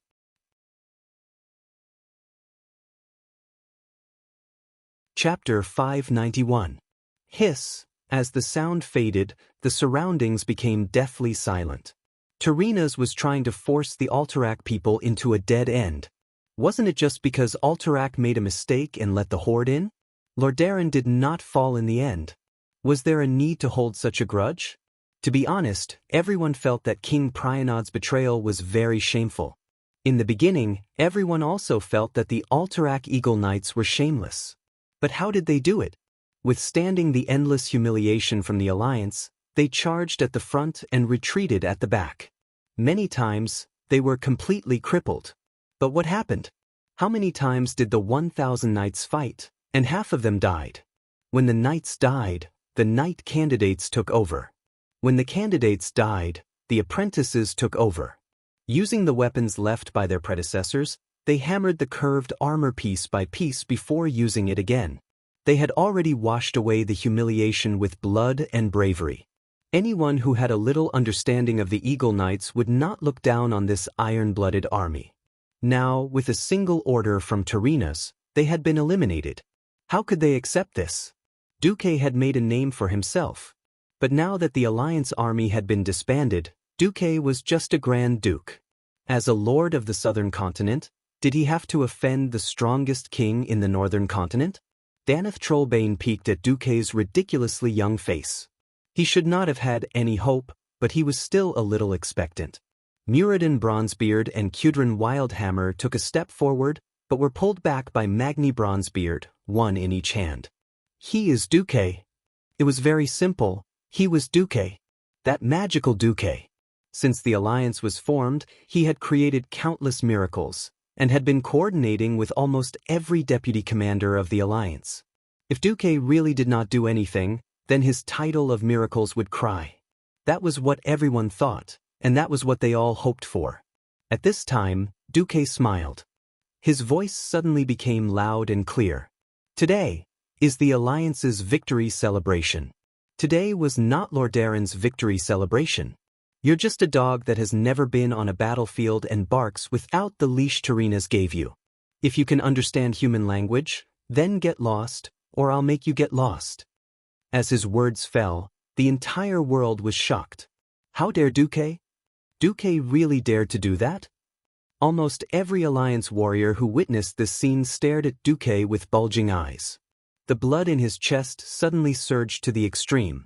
They didn't even dare to breathe, afraid that they would miss this historic moment. Duke Frankie was like a dog whose tail had been stepped on. He almost jumped up. Duke Marcus. You're just a duke. How dare you disobey His Majesty Tyrrhena's Menethil Tus order? Are you done? Duque smiled and gestured to Lothar not to stop him. Lothar lowered his head and held his forehead. All right, I hope you really know what you're doing. The next moment, there was a loud slap. A hard slap landed on Count Frankie's oily face. It was called lightning, but that was only relatively speaking. Duque's attack was in slow motion to the warriors present. Duque was slow, but Frankie was even worse. It was like a snail being robbed by a tortoise and then reporting. Everything happened in the blink of an eye. He was too fast. Alright, that was just a lame joke. What everyone was more concerned about was that Duque hit him. Duque actually slapped Frankie while he was holding Tyrrhena's order. The slap made the oily guy's mouth crooked. You dare hit me? Count Frankie covered his face like a little wife who had just been bullied. His eyes widened in disbelief, and for the first time, there was an emotion called fear on his arrogant face. Without giving him time to react, he slapped him again with the back of his hand. Slap. This slap was even heavier, causing him to see stars. He actually spun around and fell on his but on the snow-covered ground. His luxurious purple pants looked like they were stained with a pile of H*T. What are you doing? Only then did the captain of the Imperial Guards behind Count Frankie react, and he suddenly pulled out his sword from his waist. After all, he was originally sent here by Tyrrhena's to hold down the fort, to suppress the disobedience of the other countries. Now, right in front of him, his messenger was slapped, and he was slapped twice when he showed the king's order. How could Rotterdam hide its face? Get lost! Duque shouted. With the help of magic amplification, a loud voice exploded in the joint army camp like thunder. Along with this roar, hundreds of hands of magic suddenly appeared out of thin air. After just a second and a half of casting, the same number of arcane shock, as the hands of magic suddenly blasted on the chest of the soldiers of the Rotterdam Royal Guards. 300 people were sent flying at the same time. It was a spectacular scene. Donna's Trollbane opened his mouth wide in astonishment. The Bronzebeard brothers and Kudrin raised their war hammers high. The knights of Stormwind and Alterac hit the shields with their swords. The dwarves hit the shields with their war hammers and cheered loudly. The elves whistled at the rangers. Under the gaze of tens of thousands of Alliance soldiers, the 300 people were all sent flying for a few meters, and they fell on their butts. All of them were dizzy from the fall. Before they could get up, Duque's next attack arrived. Slap, slap, slap. A mage's hand appeared on the collar of each royal guard's breastplate. This kind of mage's hand lifted him up with one hand, and then the other mage's hand quickly followed up and slapped him. A slap in the front hand, a slap in the back hand. A slap in the front hand, a slap in the back hand. A slap in the front hand, a slap in the back hand. Back and forth, these arrogant people who only had eyes for Tyrrhena's and did not care about the politicians of the various countries were slapped hard again and again. How many slaps were slapped? No one could count. Anyway, they were all handsome and good-looking, and all of them were slapped swollen by these hands of magic that suddenly came out of nowhere. Well, a team of male model-level Imperial Guards could now be renamed as the Pighead Army. It wasn't that no army of Lordaeron discovered this, and Abendis was the one who rushed over. But even he was shocked. He didn't expect that Duque would dare to turn against him like this. But the glory of the country. Just as Abendis was about to do something, he suddenly felt an extremely terrifying pressure. The endless pressure made him feel like a frog being targeted by a giant poisonous snake. He had no way to resist at all. To die or not to die, it all depended on the mood of the existence that seemed to be at the top of the food chain. Abendis's back was instantly drenched in sweat. In front of him, Duque flipped over and got on his horse. He raised the Grand Marshal's staff high up and shouted to the sky, "Today! This is the Alliance's victory ceremony. Anyone who killed orcs, for the Alliance. Anyone who has shed blood for humans, dwarves, and elves is qualified to participate. This has nothing to do with national boundaries, only fairness and justice. If you are a man, come with me.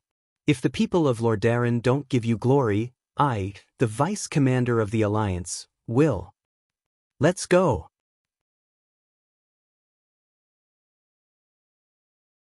Chapter 592. They used to think that mages were cowards who only knew how to hide in the safe areas behind the warriors who were fighting in the front. Hence, in the hearts of most of the Alliance soldiers, no matter how good Duque's strategy was, or how good his internal affairs and logistics abilities were, he would always be the deputy commander of the Alliance. The real commander was still Anduin Lothar, who dared to charge to the front line and fight the orcs. No one felt that there was anything wrong with that impression of Duque. Today, Duque used his actions to subvert that impression. It was not right to say that it was subverting. It should be a more exaggerated sublimation. Seeing this scene, every soldier suddenly felt a fire burning in their hearts. Without comparison, there would be no contrast. They were all killing enemies for the Alliance. Who didn't want to return home in glory and enjoy the cheers and praises of the people after the war? For the soldiers of other countries, returning triumphantly in Rotterdam City was completely different from returning triumphantly in their own capital. All right, Rotterdam was the leader of the Alliance. They had just finished the final battle at the Dark Portal, and they had crossed the entire Eastern Kingdom from the southernmost tip to the northernmost tip. They were rushing with all their might, and they were marching almost every day. Well, when they finally arrived, they found that everything was a waste, be it supplies or camp. The Allies ate black bread made from moldy millet. It was thick and hard, and it could be used as a stick to beat people up. Even the auxiliary soldiers of the Rotterdam ate white bread that tasted good. It was freezing cold, and the Allied soldiers who rushed over had no supplies. The Alliance soldiers here had to report several times to get a set of linen clothes. They were shivering from the cold. The people of the Rotterdam could get their own cotton clothes. They were treated differently. The people of the Rotterdam acted like they were the best in the world, and their attitudes were actually just one sentence. Without the support of the Rotterdam, you're all a motley crew. Letting you participate in the victory ceremony is a gift from the Rotterdam. Hurry up and thank us. Which family had not been bullied before? Who would have thought that they would have to be bullied after coming to the Rotterdam? At this moment, Duque's actions were simply satisfying. From the soul to the heart, the intense flames were boiling in every blood vessel and burning in every cell. Follow him. Follow him. Follow Lord Marcus? Yes. We've all bled for the Alliance, we've all given our lives. Why is there a difference in treatment? Countless swords and spears were raised high into the sky. The blade, which was stained with the blood of the orcs, glowed with a faint red light. Countless shouts converged into a loud sound that exploded in the camp. Duque rode his horse proudly and walked side by side with Anduin towards General Abendis, who was guarding the entrance of the camp. Get out of my way, or I'll step over your dead body. Abendis shuddered. He saw the look in Duque's eyes. Duque was clearly saying, I saved you once, but I can also take back your life. Damn it. Duque was serious. General Abendis was one of the higher-ups, and he knew what King Tyrrhenas was planning. He also felt that his king was a little unkind, but he was still the king that he had sworn to serve for the rest of his life. His body trembled, and his mouth twitched for a long time before he managed to say, Duque, is it worth it?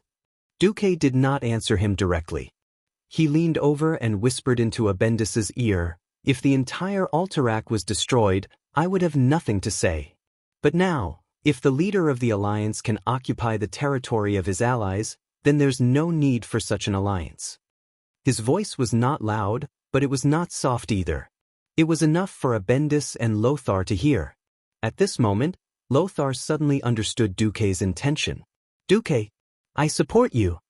Lothar's loud voice easily caused even louder cheers behind him. At this time, the victory ceremony of Rotterdam City had already begun for an hour. In the first half of the ceremony, it was the most eye-catching ceremony of the captives. 25,000 orcs had their hands tied behind their backs, and they were shackled with iron shackles that weighed at least 50 kilograms. They were then tied up with thick iron chains and strung up in groups of 100. They lowered their heads and walked through the long and wide streets under the gaze of countless people.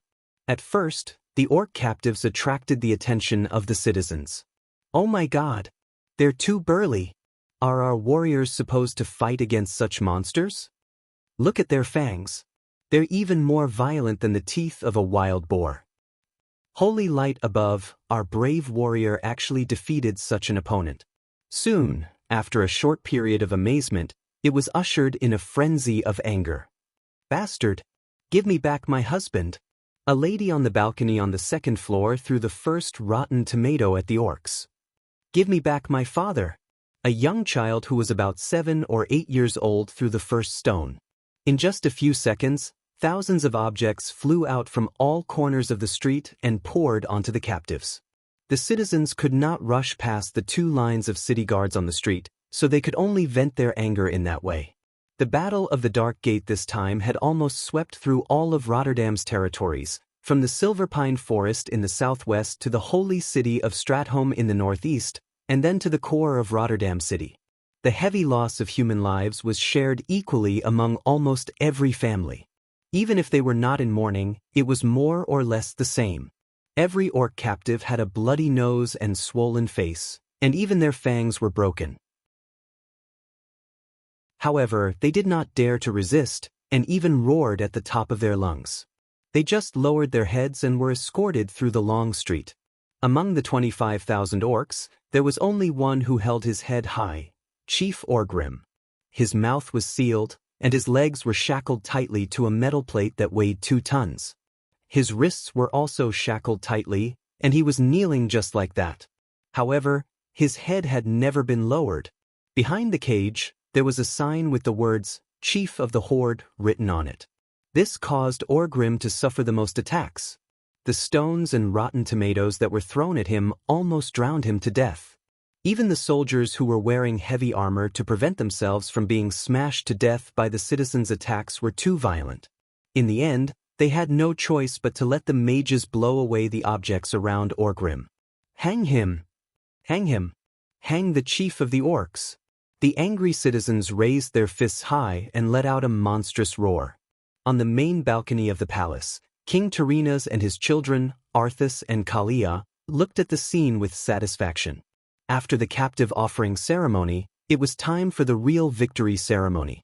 Countless handymen, who had long been prepared, quickly rushed out of the alleys of the city with brooms and other things. They cleaned up the debris on the streets with great agility and proficiency. In just 10 minutes, the road from the North Gate to the royal palace was cleaned. At this moment, Tyrrhena's expression suddenly froze. It was because he saw through the binoculars that the mountain eagle flag of Altrank followed closely behind the storm lion flag, flying at the North Gate of the Rotterdam Kingdom.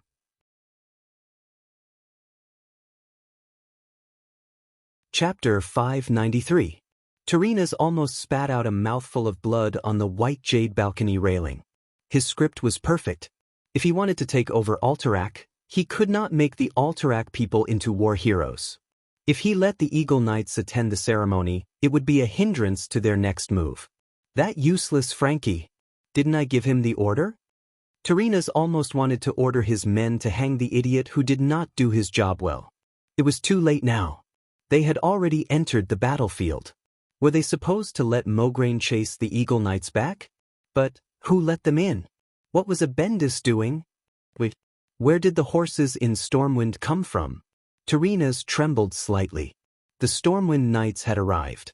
As the first kingdom to fight against the orcs, and also the first kingdom to be destroyed by the brutal horde, the Stormwind Knights were the first victorious team to enter the battlefield, which had a special meaning. This was out of the expectations of the people from Lordaeron and the people from other countries. What they saw was not a knight in shining armor, nor was it a majestic steed with well-groomed hair that was incomparably clean. They saw a large group of warriors who had returned from 100 battles. Even though it had been cleaned, bloodstains could still be seen on the armor. It was full of uneven marks, and there were even cracks caused by heavy weapons. Only a new piece of metal was embedded on it like a patch. Some of the knights' shields had obvious holes. That was the result of the troll throwing their spears. The sword was still sharp when it was pulled out. But upon closer inspection, one could see the unevenness on the blade. Those were the marks of the sword being polished again.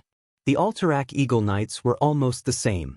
What was more special was that many of them carried more than one sword, and many of them were broken. A qualified knight's sword was worth a lot of money. Normal steel swords cost at least 3 digits.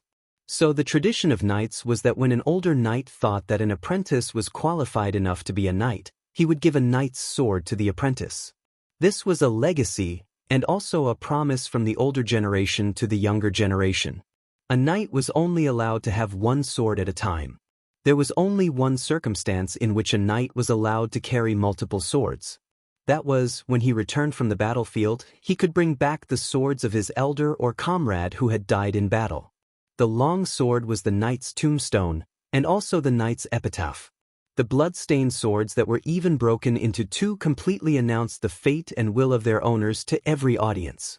Countless people from the Rotterdam kingdom gasped. The kind-hearted girls sobbed uncontrollably. They had heard of the betrayal of the Alterac king, and they had publicly insulted the Alterac people countless times. But they had never thought about how much the Alterac knights had sacrificed in order to wash away this shame. Behind them were the storm guardians from Riptide Fortress. They carried the shields of their fallen comrades, and those charged shields told of the Red Dragon, who had still belonged to the Horde at that time, and how powerful his attacks had been. The Dalajan raised the broken tower shields and hand crossbows. The Kul Tiras carried a row of broken scimitars. There were many, many more.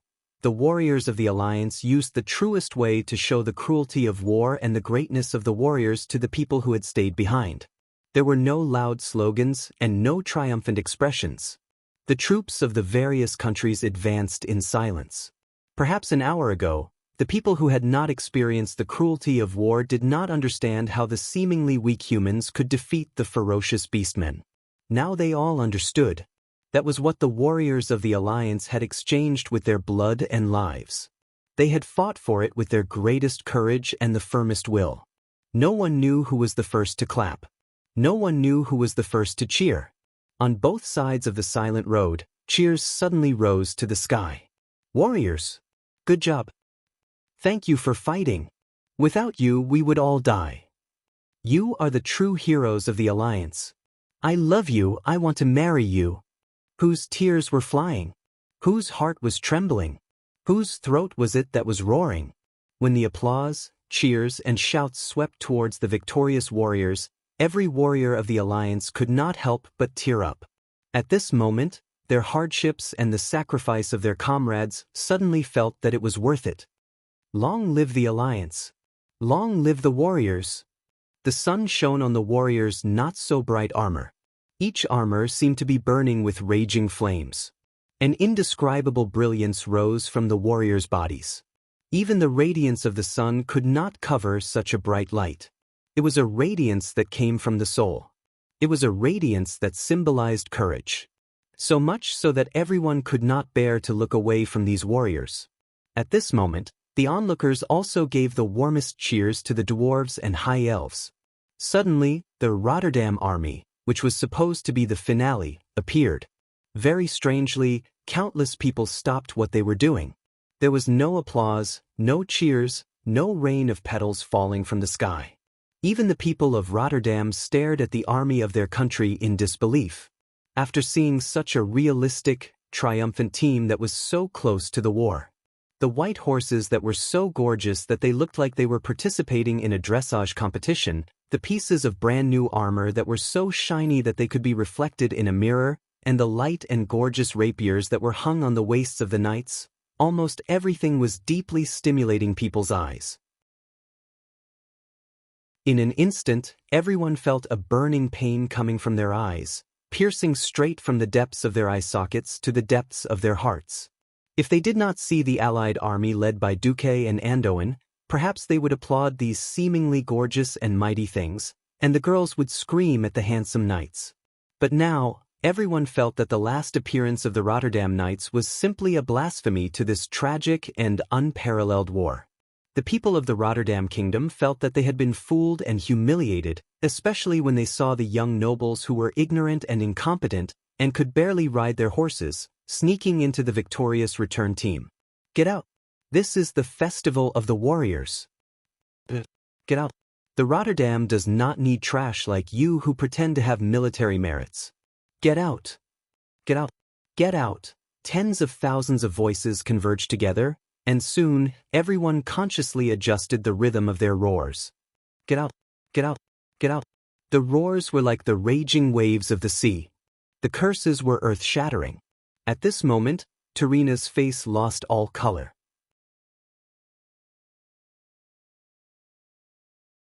Chapter 594.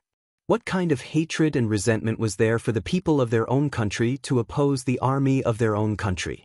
For a long time, the nobles of Lordaeron had lived a luxurious life and had long forgotten the voice of the people. To them, the people were just wheat that would automatically grow every year. They had all kinds of responsibilities and obligations. They had to pay taxes to the nobles, provide labor for the nobles, and provide soldiers when the country was in danger.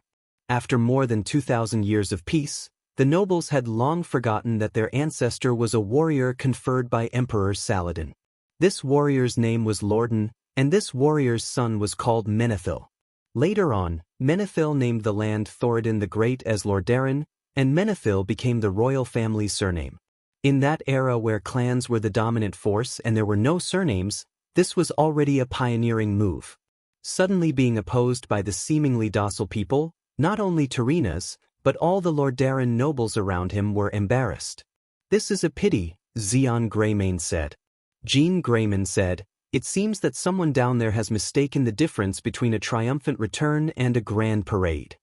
Of course, Tarina's did not know that this proud and aloof King Gilneas, who seemed like a standard politician, would one day become the most reliable ally of the alliance. He only knew that Zeon was taking advantage of the situation. That's right. After Lord Presto appeared and presented the evidence, Zeon secretly offered to support a nephew of Presto. Zeon secretly offered to support a so-called nephew of Prianod's, who could not have been more distant, but Tarina's rejected him cruelly. Now, everything was different. Looking at Anduin Lothar and Duke Marcus at the front of the victorious team, Tarina's knew that all of this had something to do with them. If he did not do anything, it would not look good during the throne meeting, even if he forcefully passed the resolution. "I'm getting old. I want to rest before the triumphant return to the palace. Why don't we all rest in the side hall?"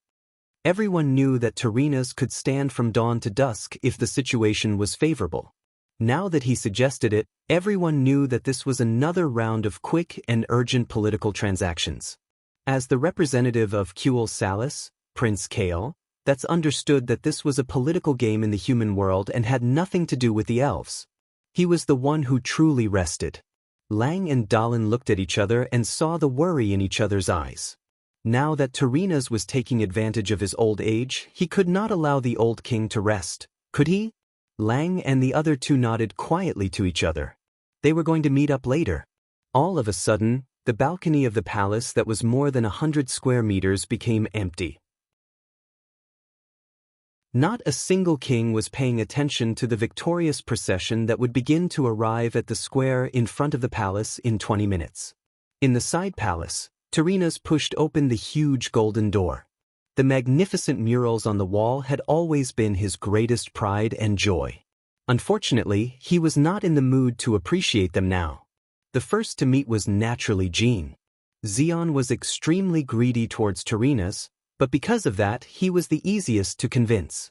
"Yo, Tarina's, it seems that little Duque has given you quite a bit of trouble." "It's just trouble," Tarina's said with a cold expression. "Tell me, what do you want in order to support Pristos?" "I want the Hillsbrad Plains, the Jasper Mine, Tobalad Island and the western coast next to South Shore." He knew that Jean would ask for a lot, but he did not expect him to be so greedy.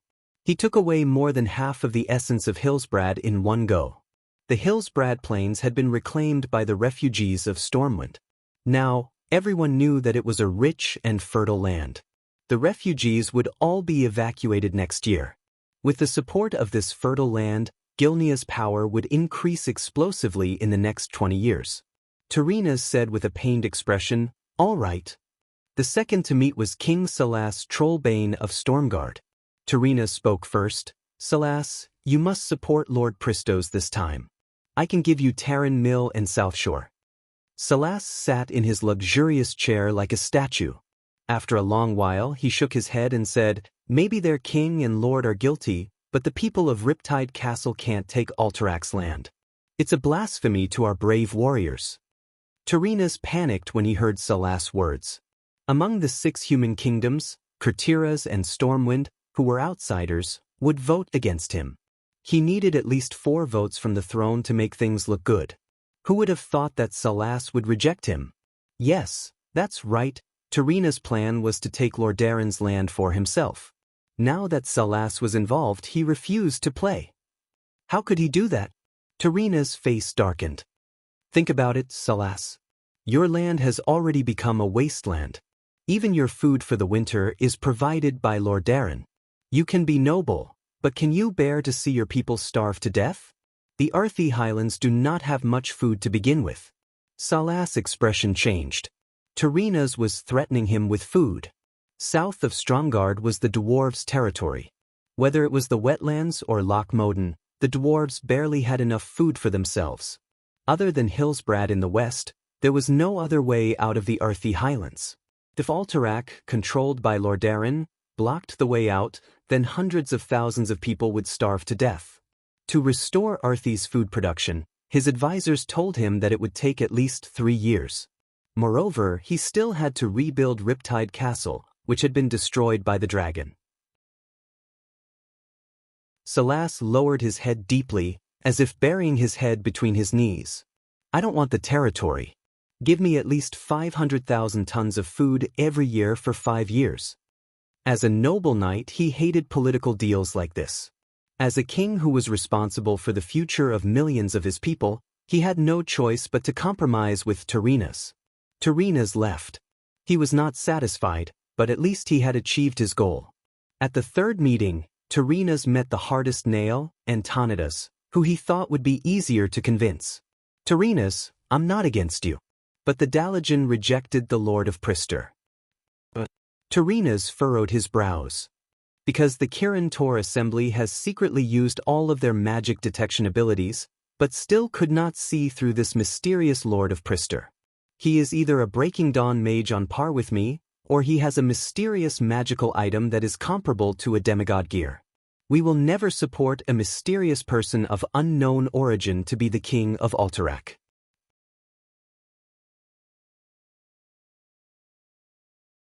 Chapter 595. No matter how hard Tyrrhenus tried, he could not convince Antonidas.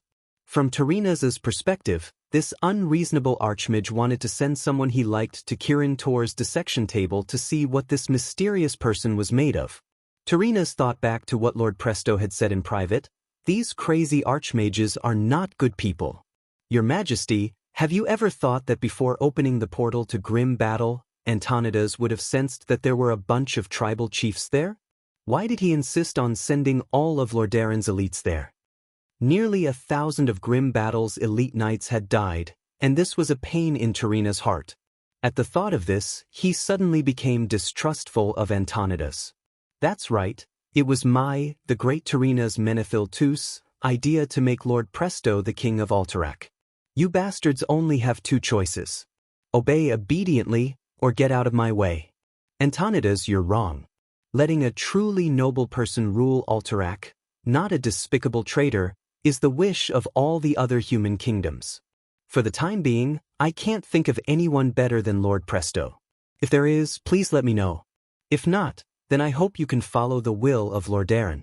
Also, if you are not suitable, the Alliance can still remove King Presto in the future. Antonidas was so angry at Tyrrhenus that he wanted to vomit blood. Since when was the Alliance above the king's power? Would that kid of unknown origin still be so obedient when he went up on stage?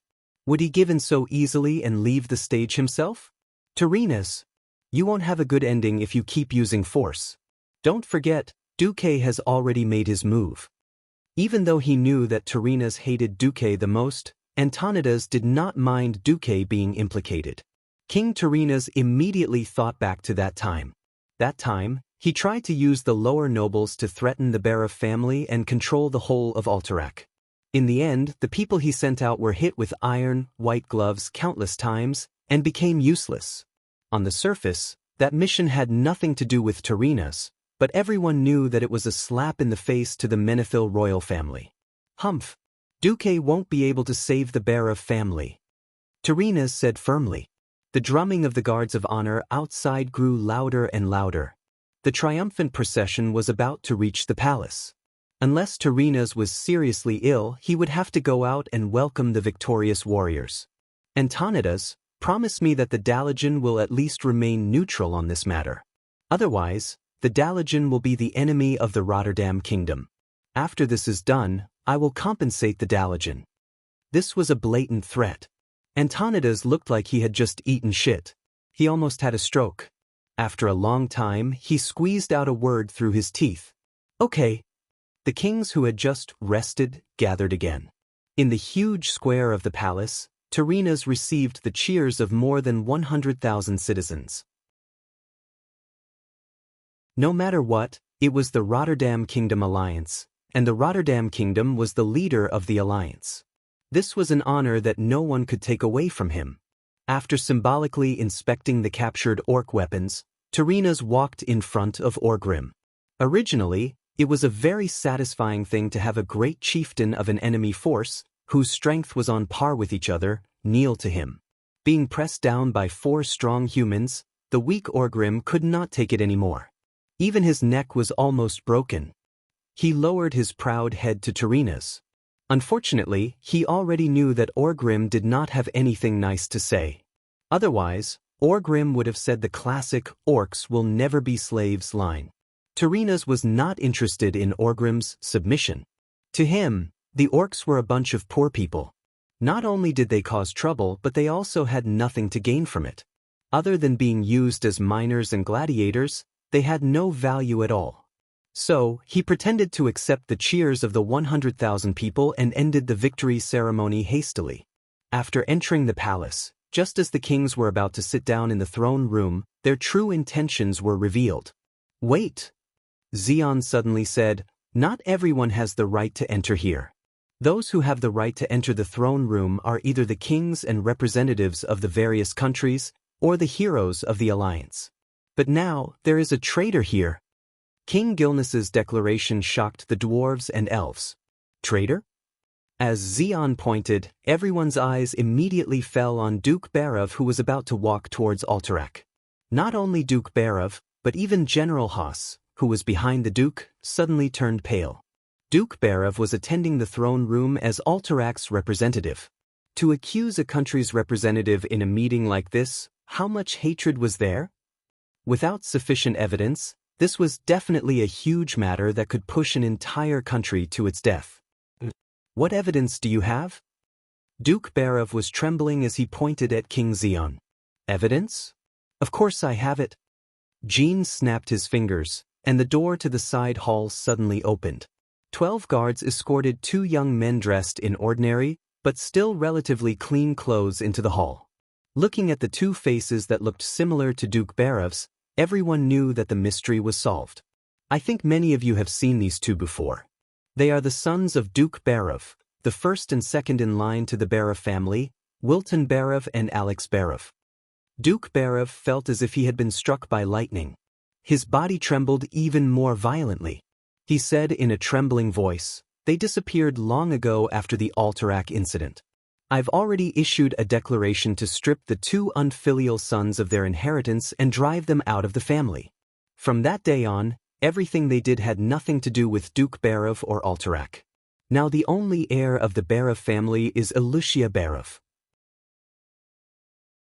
You stingy old man, how could you give the family's fortune to that bitch? I am the only heir of the Barov family. No, it's me. Well, go to hell. I am the true heir of the Barov family. The 2 unfilial sons of the Barov family were already fighting amongst themselves without Xeon's words. Duke Barov argued back, "That doesn't prove anything?" Xeon dropped a bomb with a smile. "Yes, but everyone must know that it was because these 2 from the Barov family joined the horde that Orgrim's army was able to easily pass through the mountains of Alterac, avoid all the sentries, and kill their way to Lordaeron like a divine army descending from the heavens.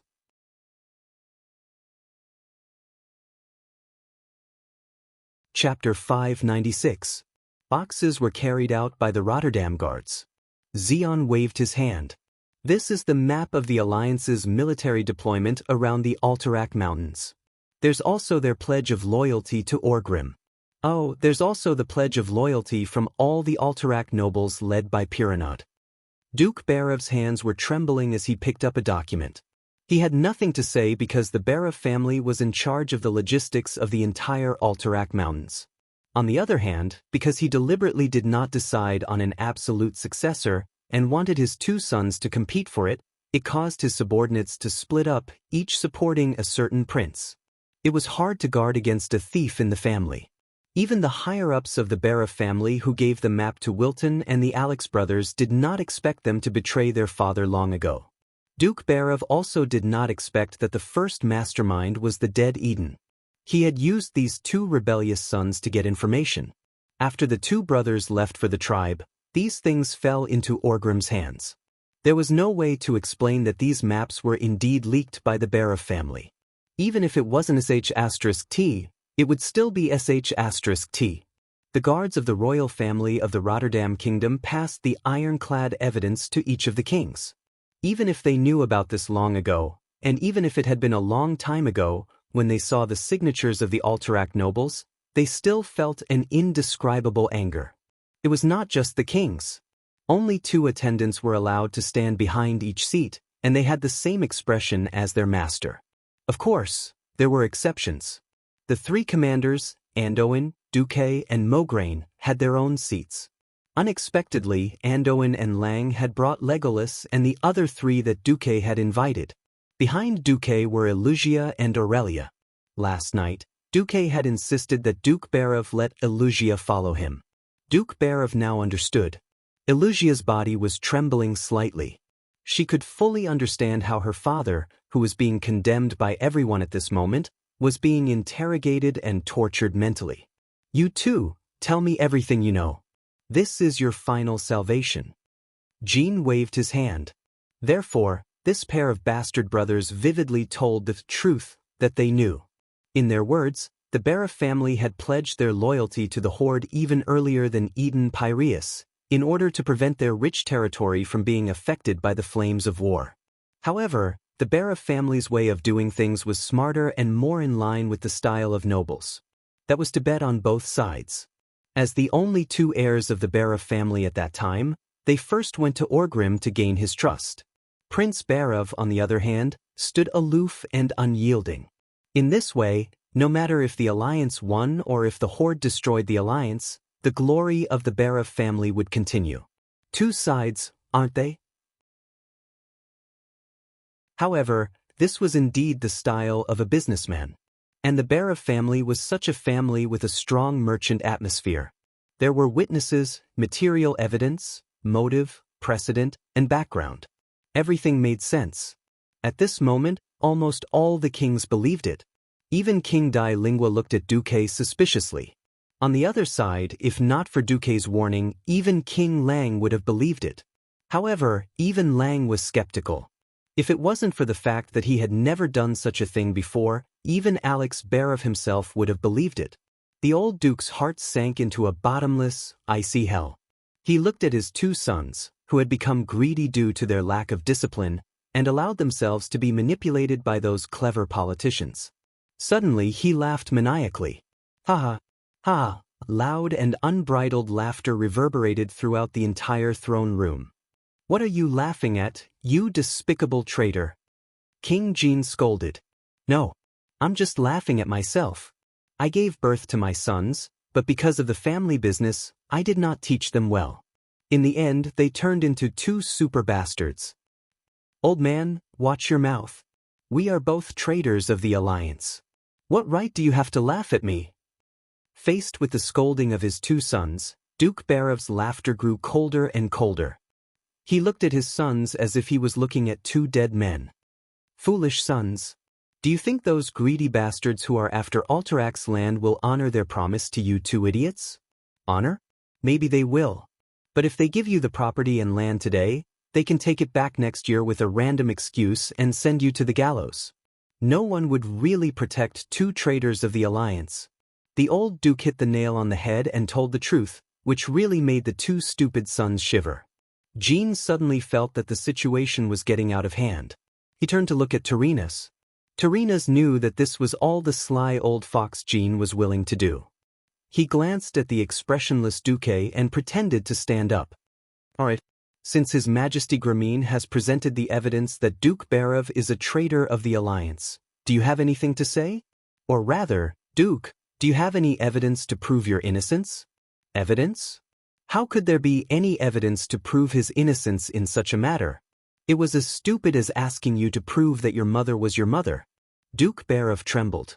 He knew that if King Guinevere and King Lordaeron dared to plot against him, they would not leave any loopholes. In front of these two absolute rulers, a duke who was not even a king was just a lamb waiting to be slaughtered. In fact, his two idiotic sons had indeed joined the horde. He did not look at Duque. From the moment Duque refused to cooperate, he no longer had any hope that Duque would help him. His only hope was that Duque could protect Elugia. The old duke raised his head proudly. King Menethil, you win. What do you mean I win? Tyrrhenus said shamelessly. This is the alliance, and we value fairness and justice. If there is enough evidence, even the testimony of a king can be overturned. Elugia, who was standing beside Duque, could not hold it in any longer. She slowly reached out with trembling hands and tugged on the sleeve of Duque's robe. 1 second later, at this unexpected moment, Duque suddenly raised his right hand and requested to speak. Tyrrhena's heart skipped a beat, but he pretended to be calm. Sir Marcus? Duque smiled. I would like to interrogate the Horde's great chief Orgrim. I would like to hear from him whether he captured the Berev brothers in the Alterac Palace, or whether he received help from the two brothers.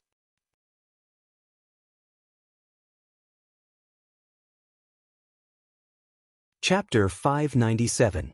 Anduin would never forget how his treasured sword, Quell, Zarum, was broken. That's right, his sword could not harm a person of noble character. If he was not 100% sure before, then everything that happened after he brought the shard back to the Archbishop of Holy Light, Alonsis Fail, and placed it in the holy pool in Stratholme confirmed his suspicions. This was because the shattered divine sword was actually being reforged by itself. Although it was slow, it was indeed being reforged. In other words, if this deduction was correct, then Orgrim, as a person of noble character, would definitely tell the truth, even if it was related to a duke of the opposing faction who was not important to him. Anduin's eyes lit up. I agree with Lord Marcus. We need the testimony of the Horde's chief, Orgrim, as an important witness. King Leon shuddered at this moment, and he immediately understood why this was happening. After all, Lang's once invincible sword was broken at a crucial moment on the battlefield, and he almost lost his best friend. This made Lang feel conflicted for a long time.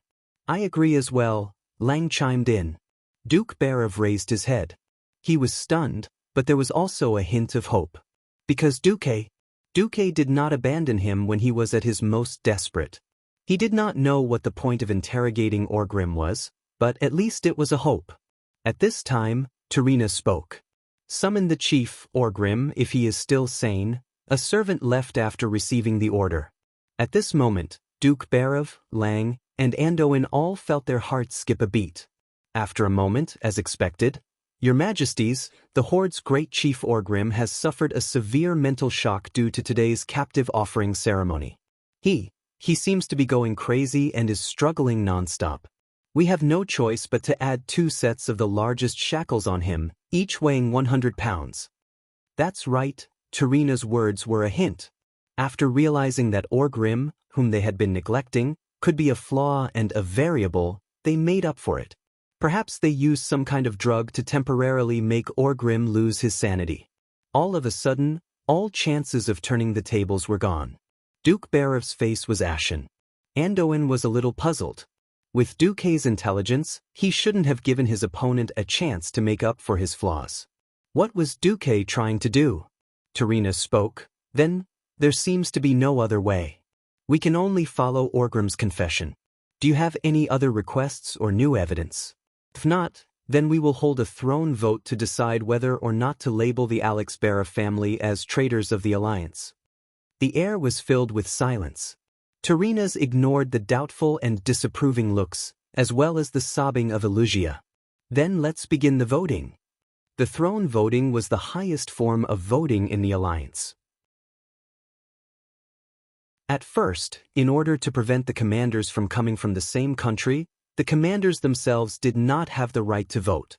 Each country would have one vote, and the leader of the Rotterdam Kingdom would have 2 votes. The countries involved had no right to vote. They could vote for, against, or abstain from voting. The motion would be decided by the result with the most votes. If the number of votes for and against is the same, the Alliance country will be the final decision. Kings who think that the Bera family is a traitor, please raise your hand. Jean was the first to raise his hand, followed by Salas and Antonidas, and finally Terenas. Now, according to the Alliance leader's double vote, there were 5 votes. But that was it. Terenas suddenly felt a little uneasy. He pretended to be calm and said, "All right, those who object, please raise your hand. Those who abstain from voting, you can remain silent." Lang was the first to speak. This time, the voting rights of Stormwind will be given to Duke Marcus. Almost as soon as Lang finished speaking, Duque spoke. His voice was loud and full of authority. "Stormwind objects." King Dalen frowned. As one of the staunchest allies of Stormwind, he immediately followed. "Courtiers objects." A situation that Terenas had never expected had happened. He had thought that the dwarves would take an indifferent attitude. He even knew that Lang did not communicate with the dwarves about this. Unexpectedly, when Magni saw that it was Duque who objected, he slammed the armrest of the throne. "Cos Modin objects." Along with Magni's loud voice, Cudrin Wildhammer said, "Eagle's Nest Mountain objects." Who was Magni Bronzebeard? He was the leader of the dwarves, the Iron Forge Bronzebeard dwarf. He was on the same side as the gnomes. Magni objected, and Master Craftsman Gerben immediately followed. Noma Regan objects. At this moment, Terenas's face turned green. He finally saw it. These bastards did not look at the evidence or reason. They simply objected because Duque objected. Rather than believing in objective things, they believed in Duke's judgment, who had truly helped them. In this suspicious matter, they clearly stood on Duque's side. All right, now it was 5 against 5. In theory, if this was the final result, Terenas could still use his power as the leader of the Alliance to pass this motion. The problem was, there was still one country that had the right to vote. Suddenly, all eyes fell on the face of Prince Kale, that's of Kuel Salas, who represented the Sun King in the victory ceremony. The handsome Kaiser's face was burning hot. He never thought that he would be involved in the battle between the leader of the Alliance, Terenas, and Duque. Before this, there was no news of this at all. No country's representative came to him. This was definitely a political disgrace for Kuel Salas, because it meant that the High Elves were being marginalized in the political arena. Of course, in a sense, this was also the result of the High Elves' long-term self-isolation. Personally, he should definitely help Duque. Unfortunately, he knew the mood of the kingdom very well. Even though Duque led the army to save Kuel Salas still sent a lot of reinforcements to the Alliance's army in the later stages of the war. In fact, the entire upper echelons of Kuel Salas hated Duque. Simple jealousy. What they could not do, Duque did. They could not protect their own kingdom, and they still needed Duque's help. The arrogant elves' faces were dark. Moreover, the counselor Marion they sent was said to be a servant of the Wings of Death and was captured by the Red Dragon Queen. Many counselors could not take it emotionally and could only secretly vent their anger on Duque. Therefore, in public, Kale, that's could not help Duque. After a long while, Kale, that's finally said, Kuel Salas abstains.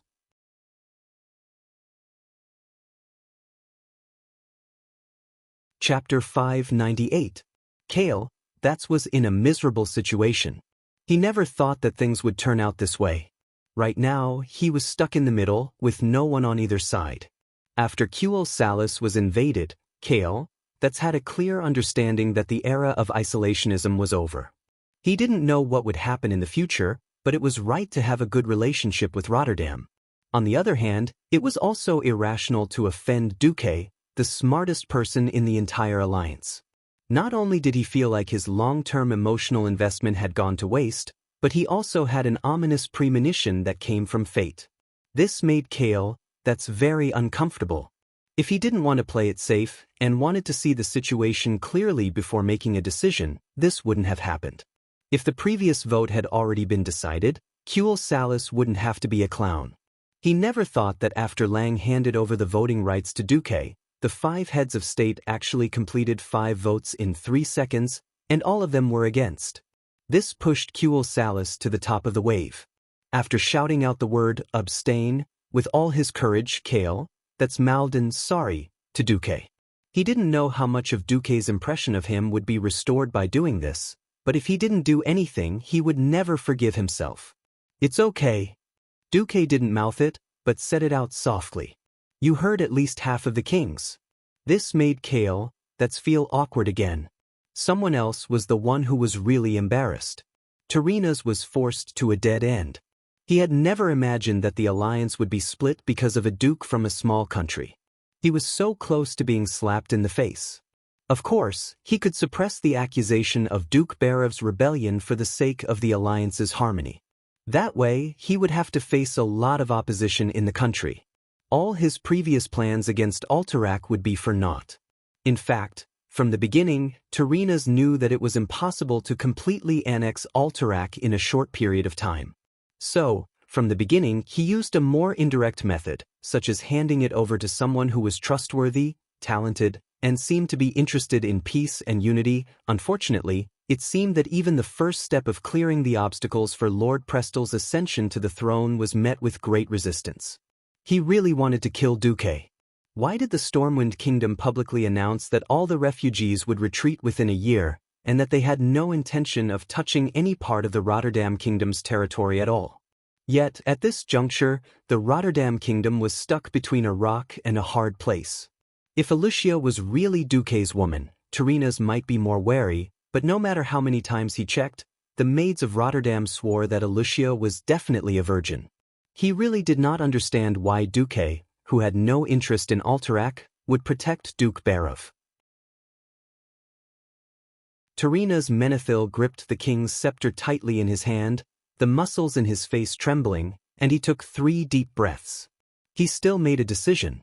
According to the Iron Law of the Alliance, I hereby, as the leader of the Rotterdam Alliance, declare that although there is no concrete evidence to prove that Duke Barev was involved in the rebellion against the Alliance, the Barev family of Alterac is guilty. He was still guilty. If he didn't announce it, all of his plans would go up in smoke. Lordaeron's losses in the war would be irreparable. Lordaeron, the strongest human kingdom, would lose all of its face. The price he paid to Zeon, the political capital he used to threaten Salas, and the consequences of forcing Dalaran to obey him would all go down the drain. He would have to bear all of it himself. There was no turning back. Terenas had no choice but to declare it, even if it meant offending many kingdoms and the most legendary hero of the Alliance, Duke Marcus. On the other side, Elicia's body trembled, but Duque held her hand. Elicia looked up in disbelief, and suddenly heard Duque's words. I express my extreme regret for this sentence, and Stormwind reserves the right to protest in the future. Duque was going to go against Terenas. According to the Alliance, the punishment for traitors will be decided by the leader. Terenas decided to ignore Duque's words, but in his heart, he was already a little afraid. Originally, he was going to sentence Duke Barev to death, because Duke Barev's influence in Alterac was just too shocking. If he did not clear the obstacles, he did not know if Lord Presto would be able to fully control Alterac. His biggest mistake was to misjudge Duque's influence in the Alliance. Terenas stared at Duque, and saw the threat in Duque's eyes. His heart skipped a beat, but he gritted his teeth and changed his words. In the name of the leader of the Rotterdam Alliance, I announce that in view of the Barev family's full support to the Alliance, their crimes will be reduced. Duke Barav will be stripped of his title and demoted to a commoner, and all of the Barav family's land will be taken away. Their land will be controlled by the future king of Alterac. Alex Barav and his family will be allowed to leave with all their belongings, but will be banned from entering Alterac for the rest of their lives. This is the final sentence. Almost as soon as he finished speaking, Duke Barav seemed to have aged several decades in an instant. From a man in his twilight years, he became an old man with one foot in the grave. At this time, Duke's voice rang out again. What a regrettable sentence. All right, I will also take this opportunity to announce that Countess Elucia Barav of Stormwind will be granted the Redridge Mountain, Lake of Tranquility, and Lakeside Town. A slap in the face. A direct slap in the face. Even though Duke did not do anything, Tyrrhenus felt as if he had been slapped countless times by Duke. His face felt like it was on fire. On the other side, he used his authority as the leader of the alliance to strip the Barav family of their roots. In this era, land was the foundation of everything. As long as there was fertile land, the family and even the kingdom would be able to prosper forever. Duke, on the other hand, followed the rules of the game of nobles, directly turning Elucia Barav from a nobleman with no roots into a real noble in the truest sense. Everyone could see that Duke was not willing to cut off the Barav family's roots for Rotterdam, and was going after Tyrrhenus to slap his face. No one understood why Duke would do this. But at this moment, Elucia, who was standing diagonally behind Duque, had tears streaming down her face. She suddenly made a shocking decision. She raised her head and said loudly, "I announce that I, Elucia Barav, will renounce the Barav family name."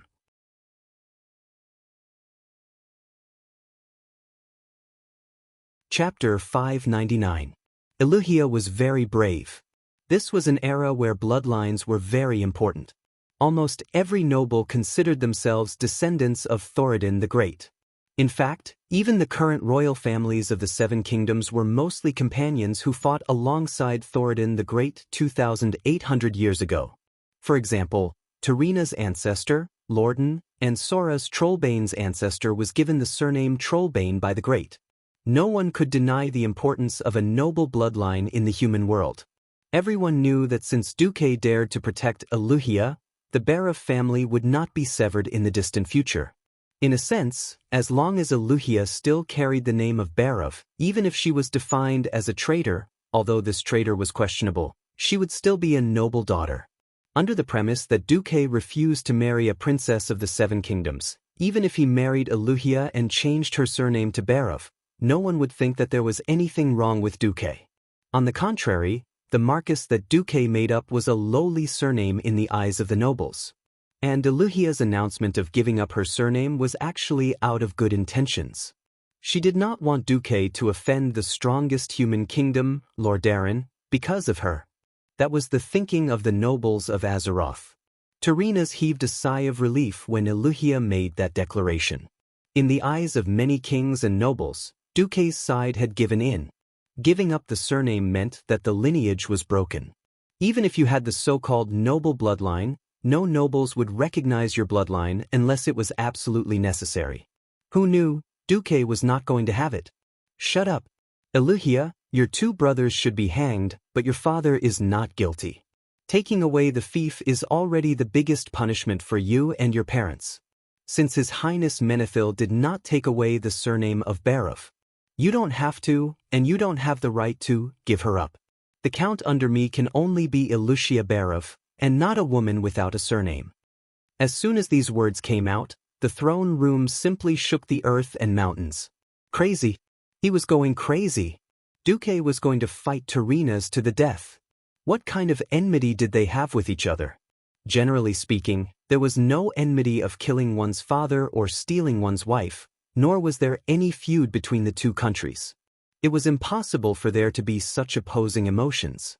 What was Duque doing? If it was in private, Tyrrhenus would have exploded like a volcano. But this was a throne conference. You are condemning Prince Barav, he is conferring a daughter, and in theory it is not the same thing at all. Tyrrhenus trembled violently as if he had been electrocuted by Yang Shosho. Duque wasn't just slapping him in the face, he was slapping him in the face, peeling off his skin, spitting on him, peeing on him, and finally playing disco dancing on his ancestral grave. If he didn't do something to suppress Duque today, then he really wouldn't be able to survive in the future. Only Lang and Anduin knew that Duque was not giving Tyrrhenas any chance at all. They looked at the 4 guards behind them and chose to remain silent. "Take your father away, Countess Elugia."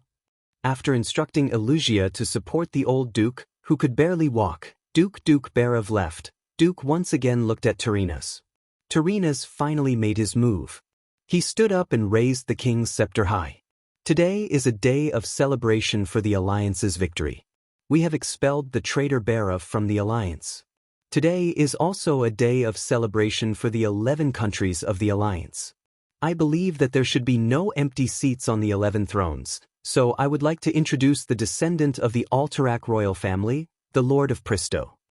First, the door to the side hall opened, and a group of Rotterdam royal family guards walked in, each holding a copy of the identity document of the Lord of Pristo. In this era, the most important thing to prove a noble's bloodline was a genealogy. A set of magically preserved genealogy was the most valuable evidence.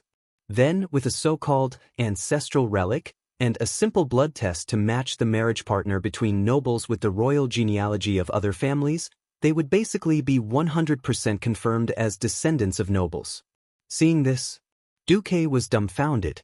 Damn, this is the so-called absolute proof? Forget about DNA, there wasn't even a blood test. Duque felt like he was in a trance. Acting pretentious was actually this simple. If I had known earlier, I would have also gotten myself a pretentious genealogy and then made up my name to be the Kaiser and Caesar emperors who followed great Emperor Saladin. Duque silently looked at the group of kings and nodded. Then, the main character of the day finally appeared. Many people thought that the Lord of Pristo's expression would be even happier. After all, it was not every day that someone became a king. Of course, the hereditary one was not one of them. When the 5-meter-tall main door of the main hall opened with a trumpet, Lord Dawar Pristo walked out from the fully opened magnificent door. Many people who saw this lord for the first time were shocked. Lothar was already very tall and burly among humans, but this Lord of Pristo was even taller. At a glance, he was at least 10 meters tall. For humans, this was the domain of giants. He wasn't fat, but he wasn't tall and skinny either. He wore a black and silver-edged robe that fitted him very well. The deep black gave others a noble and elegant impression, and the silver lines outlined his perfect figure. Of course, the most eye-catching part was the ferocious dragon head embroidery on his left chest. The ferocity of the dragon head leaping out of his clothes was even more powerful than the lion emblem of Stormwind. At this moment, he clearly hadn't participated in the war against the Horde, but he just looked like a mighty war hero. It was rare for Aurelia to tease Duque at a time like this. "Duque, he looks more like a hero in the Alliance than you do." "Just like," Duque replied calmly. Lord Pristo first saluted Tyrrhenas, then bowed elegantly. From the north, to the east, to the south, and then to the west, he repeated this gesture in every direction of the throne room. It was an incomparable gesture of etiquette. It was as if only when this young noble was here, the soft, smooth curtains, golden chandeliers, and even the pure white marble steps could make this throne room look grand and majestic. "Dawar Pristo greets your majesties and commanders." After greeting everyone, Pristo stood straight like a javelin in the middle of the throne room. "You're tuning in to the Passion Pages YouTube channel. We're so grateful for your support, and don't forget to subscribe to join us on this incredible journey through captivating stories. Your generosity through donations truly makes a world of difference, as it's the primary source of revenue that allows me to expand and enhance this channel for you. Thank you from the bottom of my heart for being a part of this adventure.